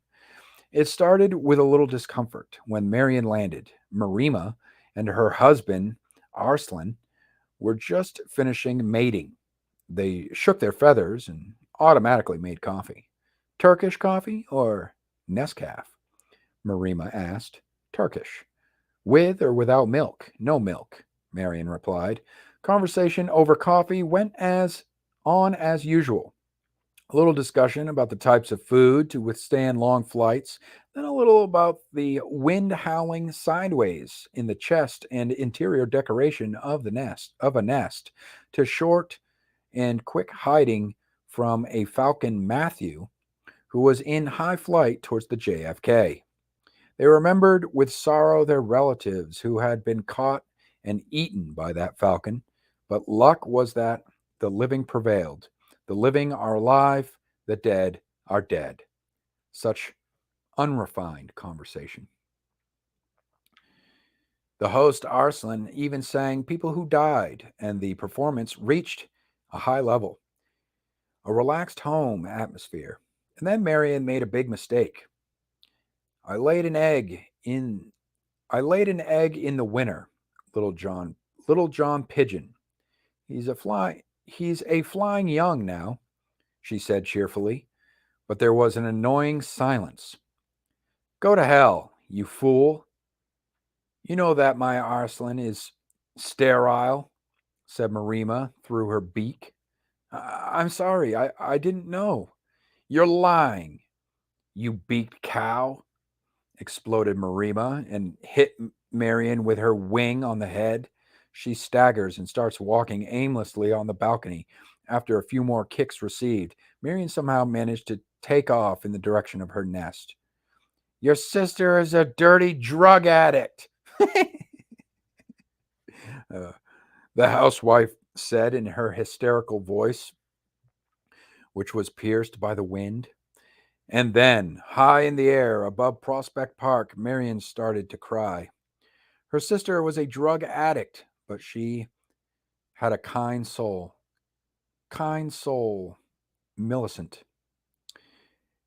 Heroin destroyed her liver. Hepatitis C changed her blood and internal organs, and because of that, she could no longer participate in training, let alone in homing pigeon races.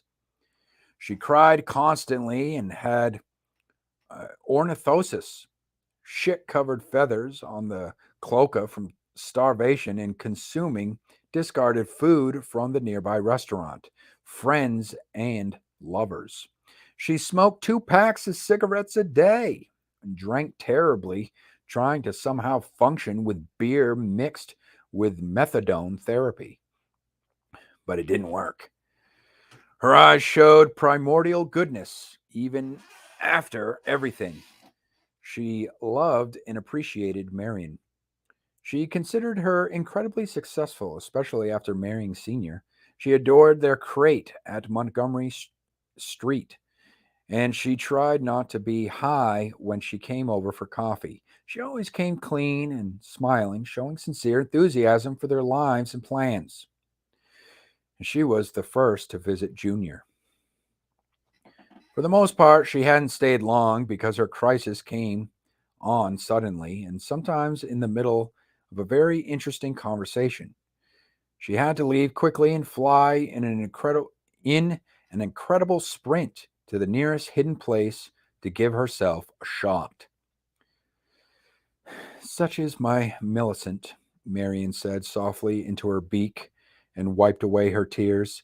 Namely, she had just landed in the area of her residence where a proud senior was sitting next to Junior, but did not have a proud face. Mom, what's up? He asked. Nothing. I was out for a coffee, Mary replied, kissing her husband passionately. The secret of consolation, which Junior did not possess. He sat for days in captivity of his new body and tortured it to the limit.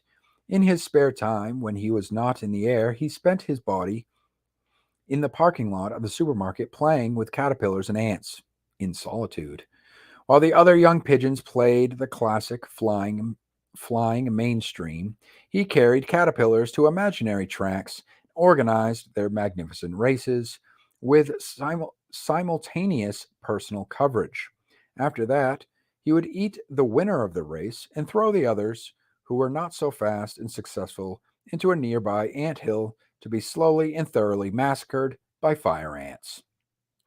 He would end this ancient game by transferring some members of the fire ant tribe to Ant Hill 2 on the other side of the supermarket parking lot, right next to a metal container. There lived members of the black ant tribe who would immediately attack the thrown aliens. As the battle flared up, new members of the fire ants would come to join to the aid of their mutilated friends. The day, by Junior standards, was to be considered over when a ball of conflicting and half-dead ants would begin to produce the characteristic scent of a fight. At that fragrant moment, he would squeeze his legs especially hard, hiding his crippled toe. The young king of formic acid. But then, one predictable day, Aunt Millicent visited 98 Montgomery Street. Bathed and clean inside out, she greeted briefly, "Hello, everyone," and immediately proceeded with an additional question. "What have you been doing, Junior? What's up?" "Nothing," he replied. "Okay, your aunt brought you a clasp for the feather in your wing and some vitamins," she continued in a tone that gave him communication equality. And he loved it. Only Aunt Millicent communicated with him on equal footing, without being pathetic and full of bullshit. After flying to the banana crate to further discuss with Senior and Marion about the character and appropriateness of the gifts brought, Millicent lowered her head anxiously. Have you gotten that off the black market? Senior thundered from the edge of the crate. Enough. I've taken care of it. He needs it. Marion interrupted a possible argument and began rummaging through the white and orange box with her sister. The whole situation soon calmed down, and its sinusoidal form was transformed into the most ordinary discussion about the origin of the crate that currently represented their home, on which everyone sat together half carelessly. Again, a short and sharp discussion ensued. Millicent and Marion lost this time. They bet on Trinidad and Tobago, but the crate was not from Trinidad. On the lower part of the wide planks, which by some miracle were not soiled with their excrement, it was clearly written, Jamaica. I knew it, Senior concluded triumphantly, farting and sprinting in the direction of Prospect Park, men's heavy artillery. And Junior was still light cavalry. He walked nervously in front of the ventilation opening, watching his defected shadow drawn on the concrete. Let's see what's going on here. Okay. On which Aunt Millicent soon showed up, placing a very nice and hidden clasp on his right wing. The twisted feather disappeared, even from the shadow and the concrete.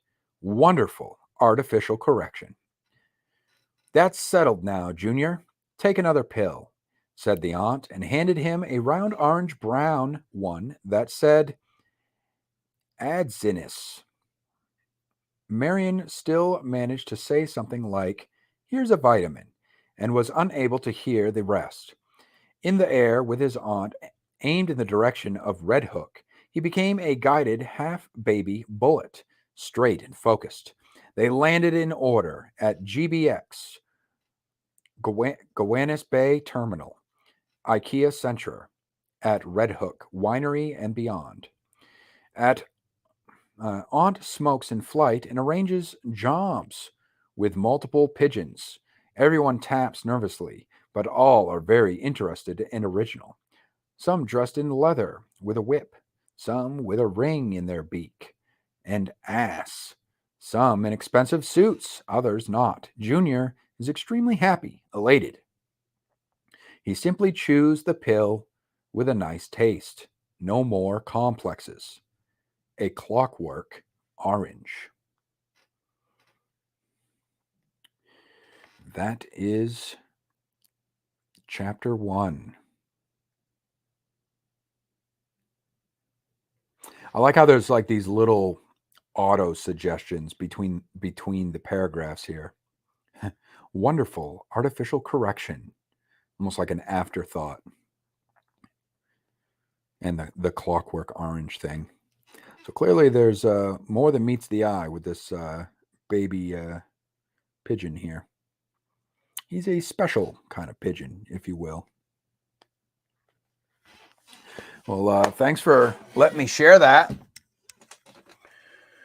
Oh, we are rocking over 2 hours now. We're going to jump right into the final segment here.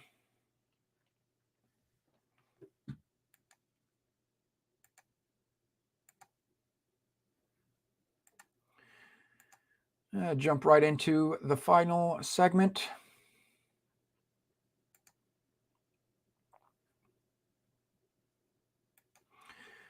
This is featured videos. Yes, featured videos. So if you are on YouTube and you would like to have me feature your video live on the air, this could be like storytelling. This could be if you do your own poetry reading, anything like that. It could be like a video essay, could be a tag video, anything like that.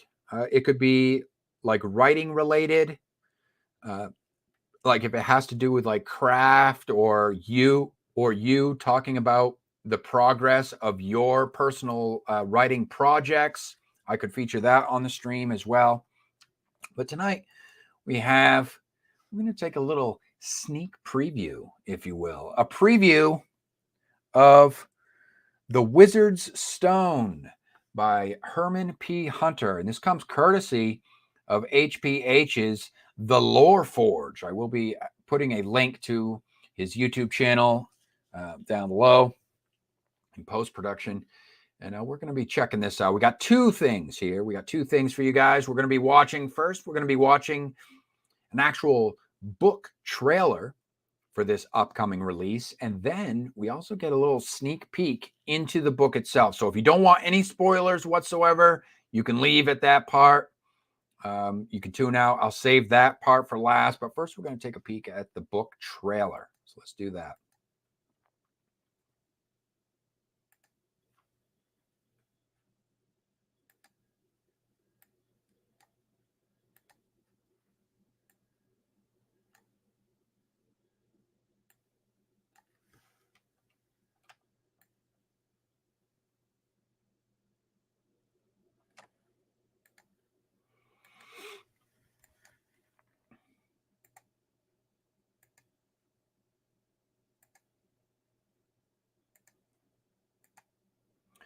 I do know that this project is still currently in development.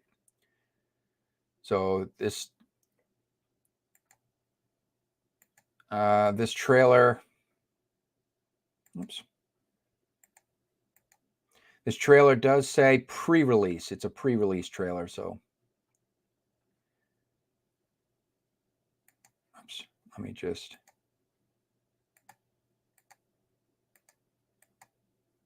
make sure I had audio on that.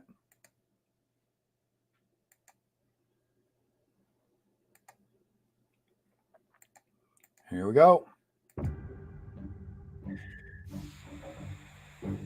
On a perilous mission.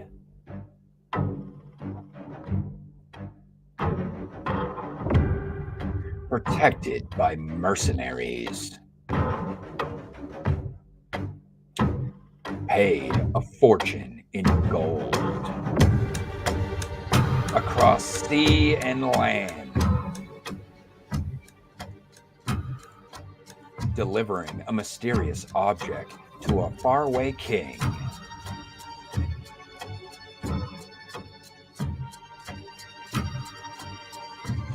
And from the moment they leave, they are hunted.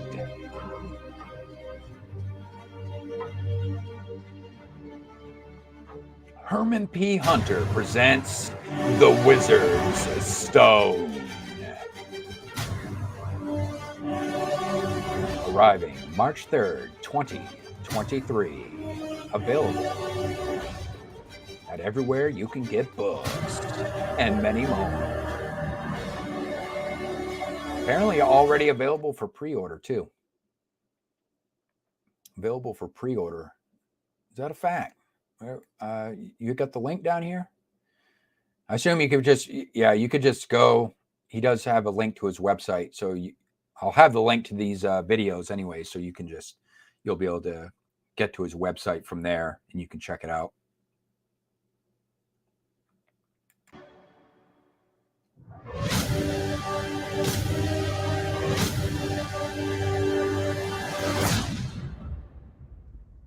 All right. Pretty epic.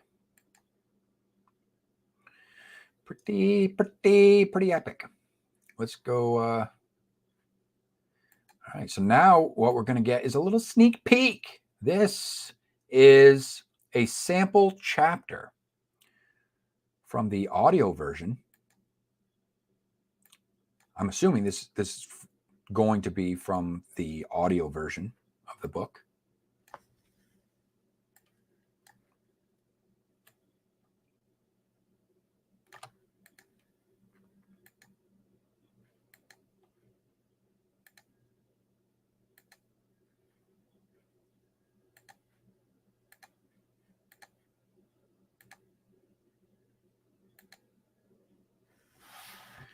All right, let's jump right into it. Forge.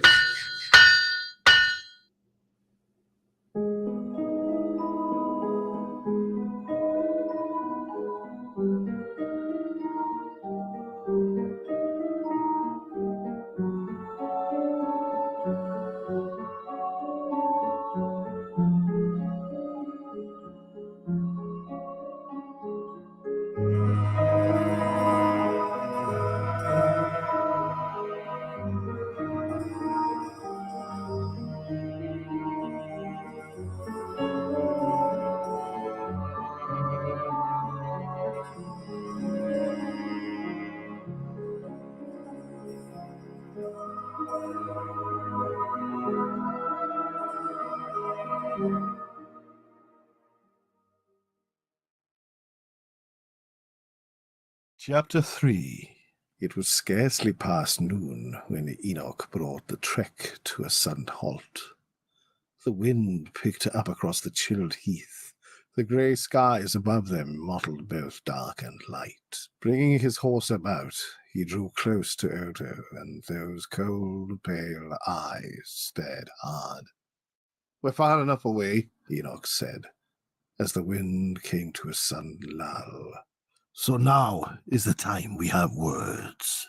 They were ominous words, spoken in an ominous place. The moor was as familiar to Odo as Remfrey, Remilda, or wily old Jax, but out here, far from the crooked tower, the watchful eye of the wizard, it was a terrible, unsympathetic place. The wind that blew across the heathers and the sparse juniper was cold, whispery, and mournful.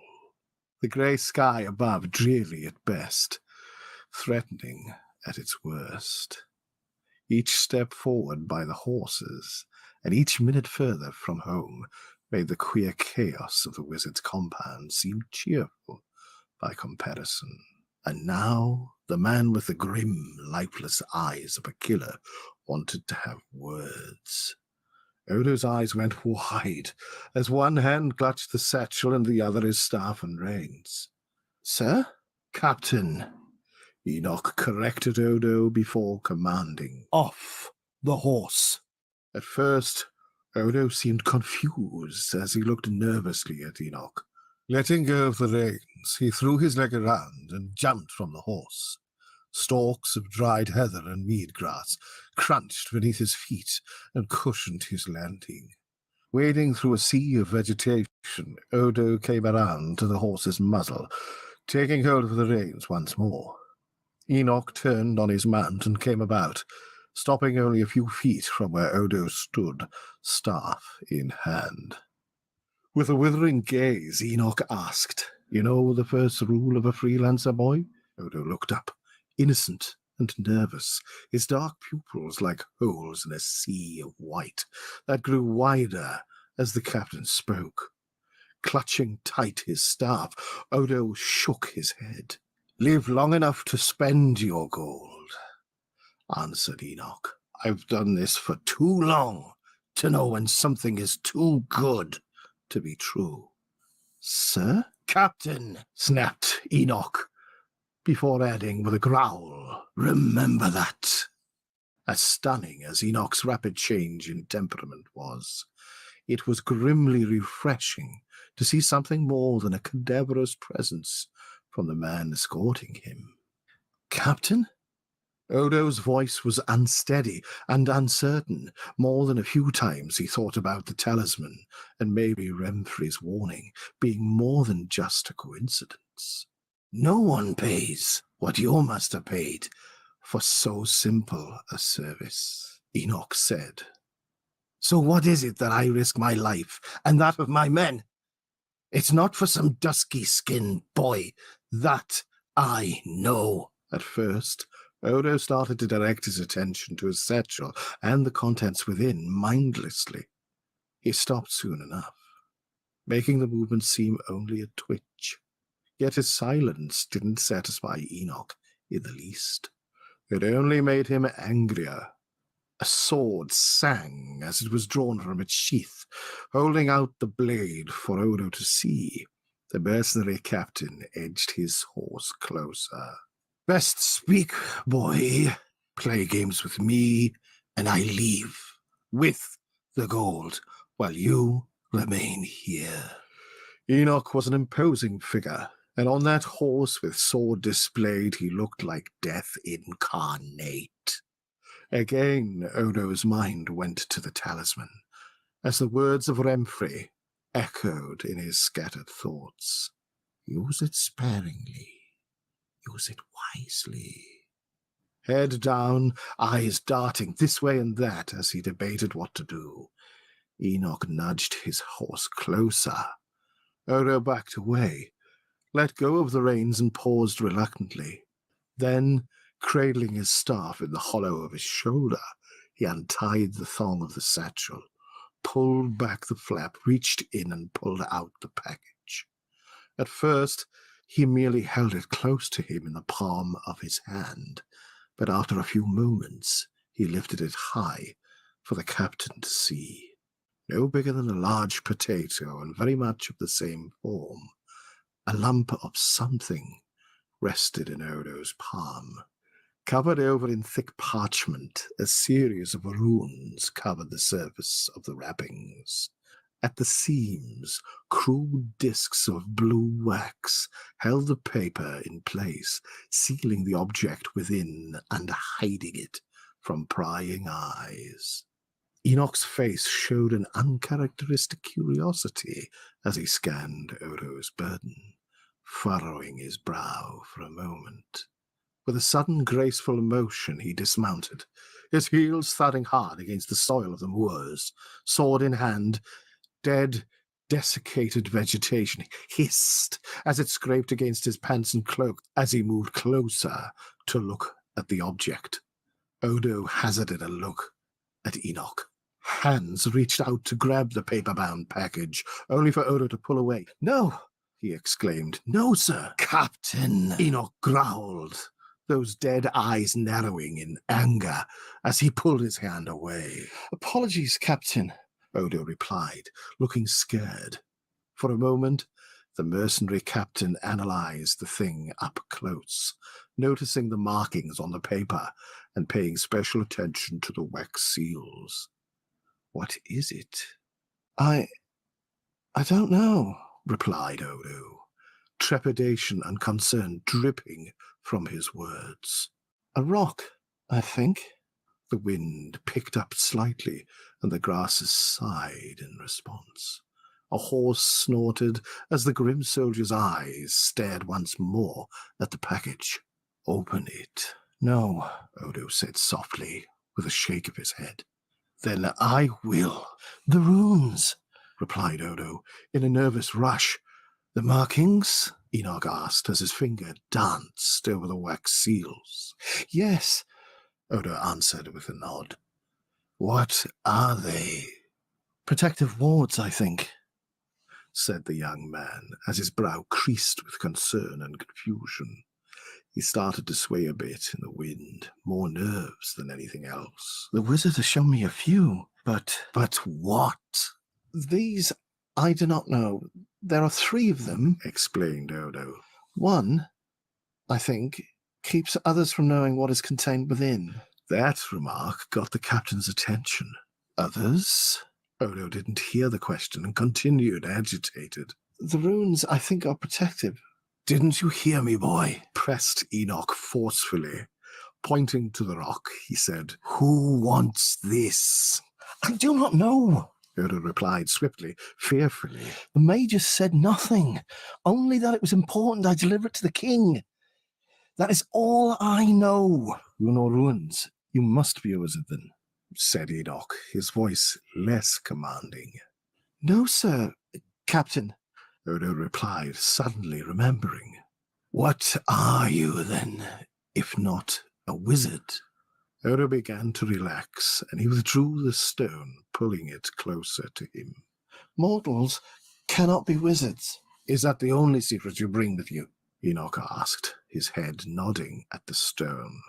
Odo paused before he answered, wondering what to say next. "Yes, Captain." Those pale, dead eyes then fixed on Odo with a stare so hard, Odo could barely stand its glare. He began to perspire, even though the wind was gusting cool. "Hear me, boy," Enoch spoke with a voice that had the growl of a wolf defending its kill. "I have known all sorts of thieves and liars in my time. I know a lie when I smell one, and you stink of it. One more lie from you, and I take the wizard's gold and leave you here alone to make your own way back."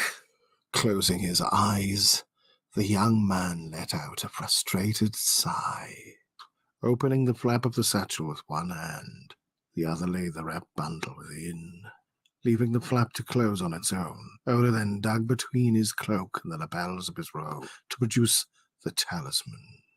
With one hand, he pulled the chain taut and let the stone dangle a bit from his fingers. For the first time, Odo saw Enoch's eyes burn with intense curiosity.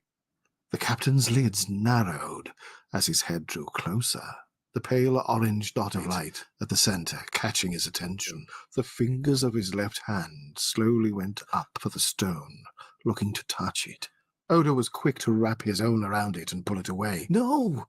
exclaimed the young man. "It will burn you." Pulling back, the mercenary looked furious at first, but this faded quickly as he withdrew his hand. "What is it?"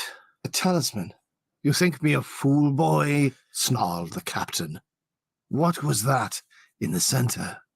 "A part of the wizard," explained Odo. "Something he has given me to use. Mortals cannot use magic, only wizards. The power is granted to them by the Maker." He paused for a moment and tucked the stone beneath his robes. "It's only meant for me. It will burn others who try to take it for their own." Sniffing at the explanation, Enoch looked amused, if being amused was a trait he possessed. "What?" asked Odo, but the captain didn't reply. Instead, he answered one question with another. "Any other secrets you carry?" "No," Odo replied, before falling with, "Captain." Once more, pale eyes scanned him over, and Enoch's face fell slightly. Curiosity showed itself clearly now, as the freelancer pondered his next move. A moment or two passed, and then a quiet, nasal sigh. "No more secrets, boy," Enoch said softly, but with a serious stare. "Gold may buy my sword, but my word is law. I command, you do. Understand?" It took a moment for Odo to pass that in his brain. His eyes looked one way, then the other.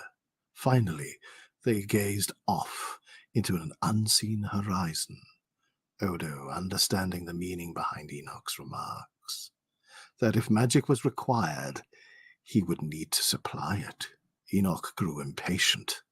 "You understand, boy," Odo replied meekly. "The power the Magus has given to me isn't—" "My skin has more value than your conscience," interrupted Enoch. "You understand, boy?" It sickened Odo inside, the very thought of the choice he had to make. Remfry was a father to him, as much of a father as he had ever known. As reluctant as he was to use the talisman, he was doubly more hesitant now. But there was the satchel, the stone within, and last words Remfry spoke to him. Closing his eyes, the nod he offered Enoch was barely above a twitch. "What was that?" Enoch pressed, not satisfied with a wordless reply. "Yes, Captain." The words sounded forlorn and filled with shame. Odo didn't want to look at the mercenary, so his eyes gazed downward. Enoch stood up straight and scanned his young charge once more before turning his head and spitting. With a lazy wave of his hands, he mumbled as he turned away. "Mount up, boy. It's a ways to Collinshaw, and the daylight is burning." Somewhere in the wind, Odo thought he heard a whisper, but it was just a cold breeze over the heather. The moor did not get friendlier from that day forward.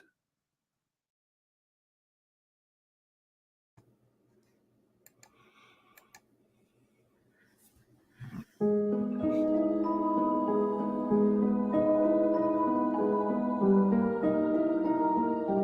was enjoying that.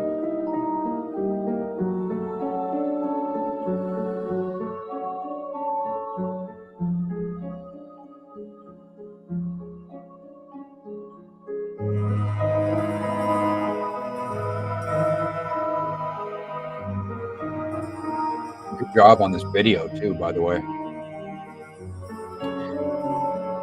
So March 3rd, 2023.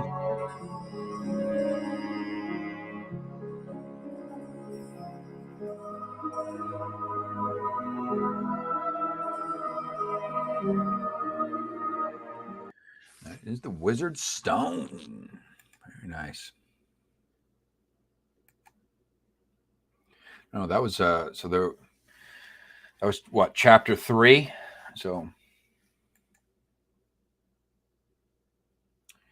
missed a little bit. It doesn't really give away a whole hell of a lot. Just a little bit of just kind of raised more questions than anything else, really. That is it for the live stream this week, ladies and gentlemen. So, like I always say, I hope y'all had some fun. Hope y'all discovered something new. And guess what? I will be back here for you next week, same time, 9 p.m. Eastern Standard Time. That's 6 p.m. Pacific. Have a good week.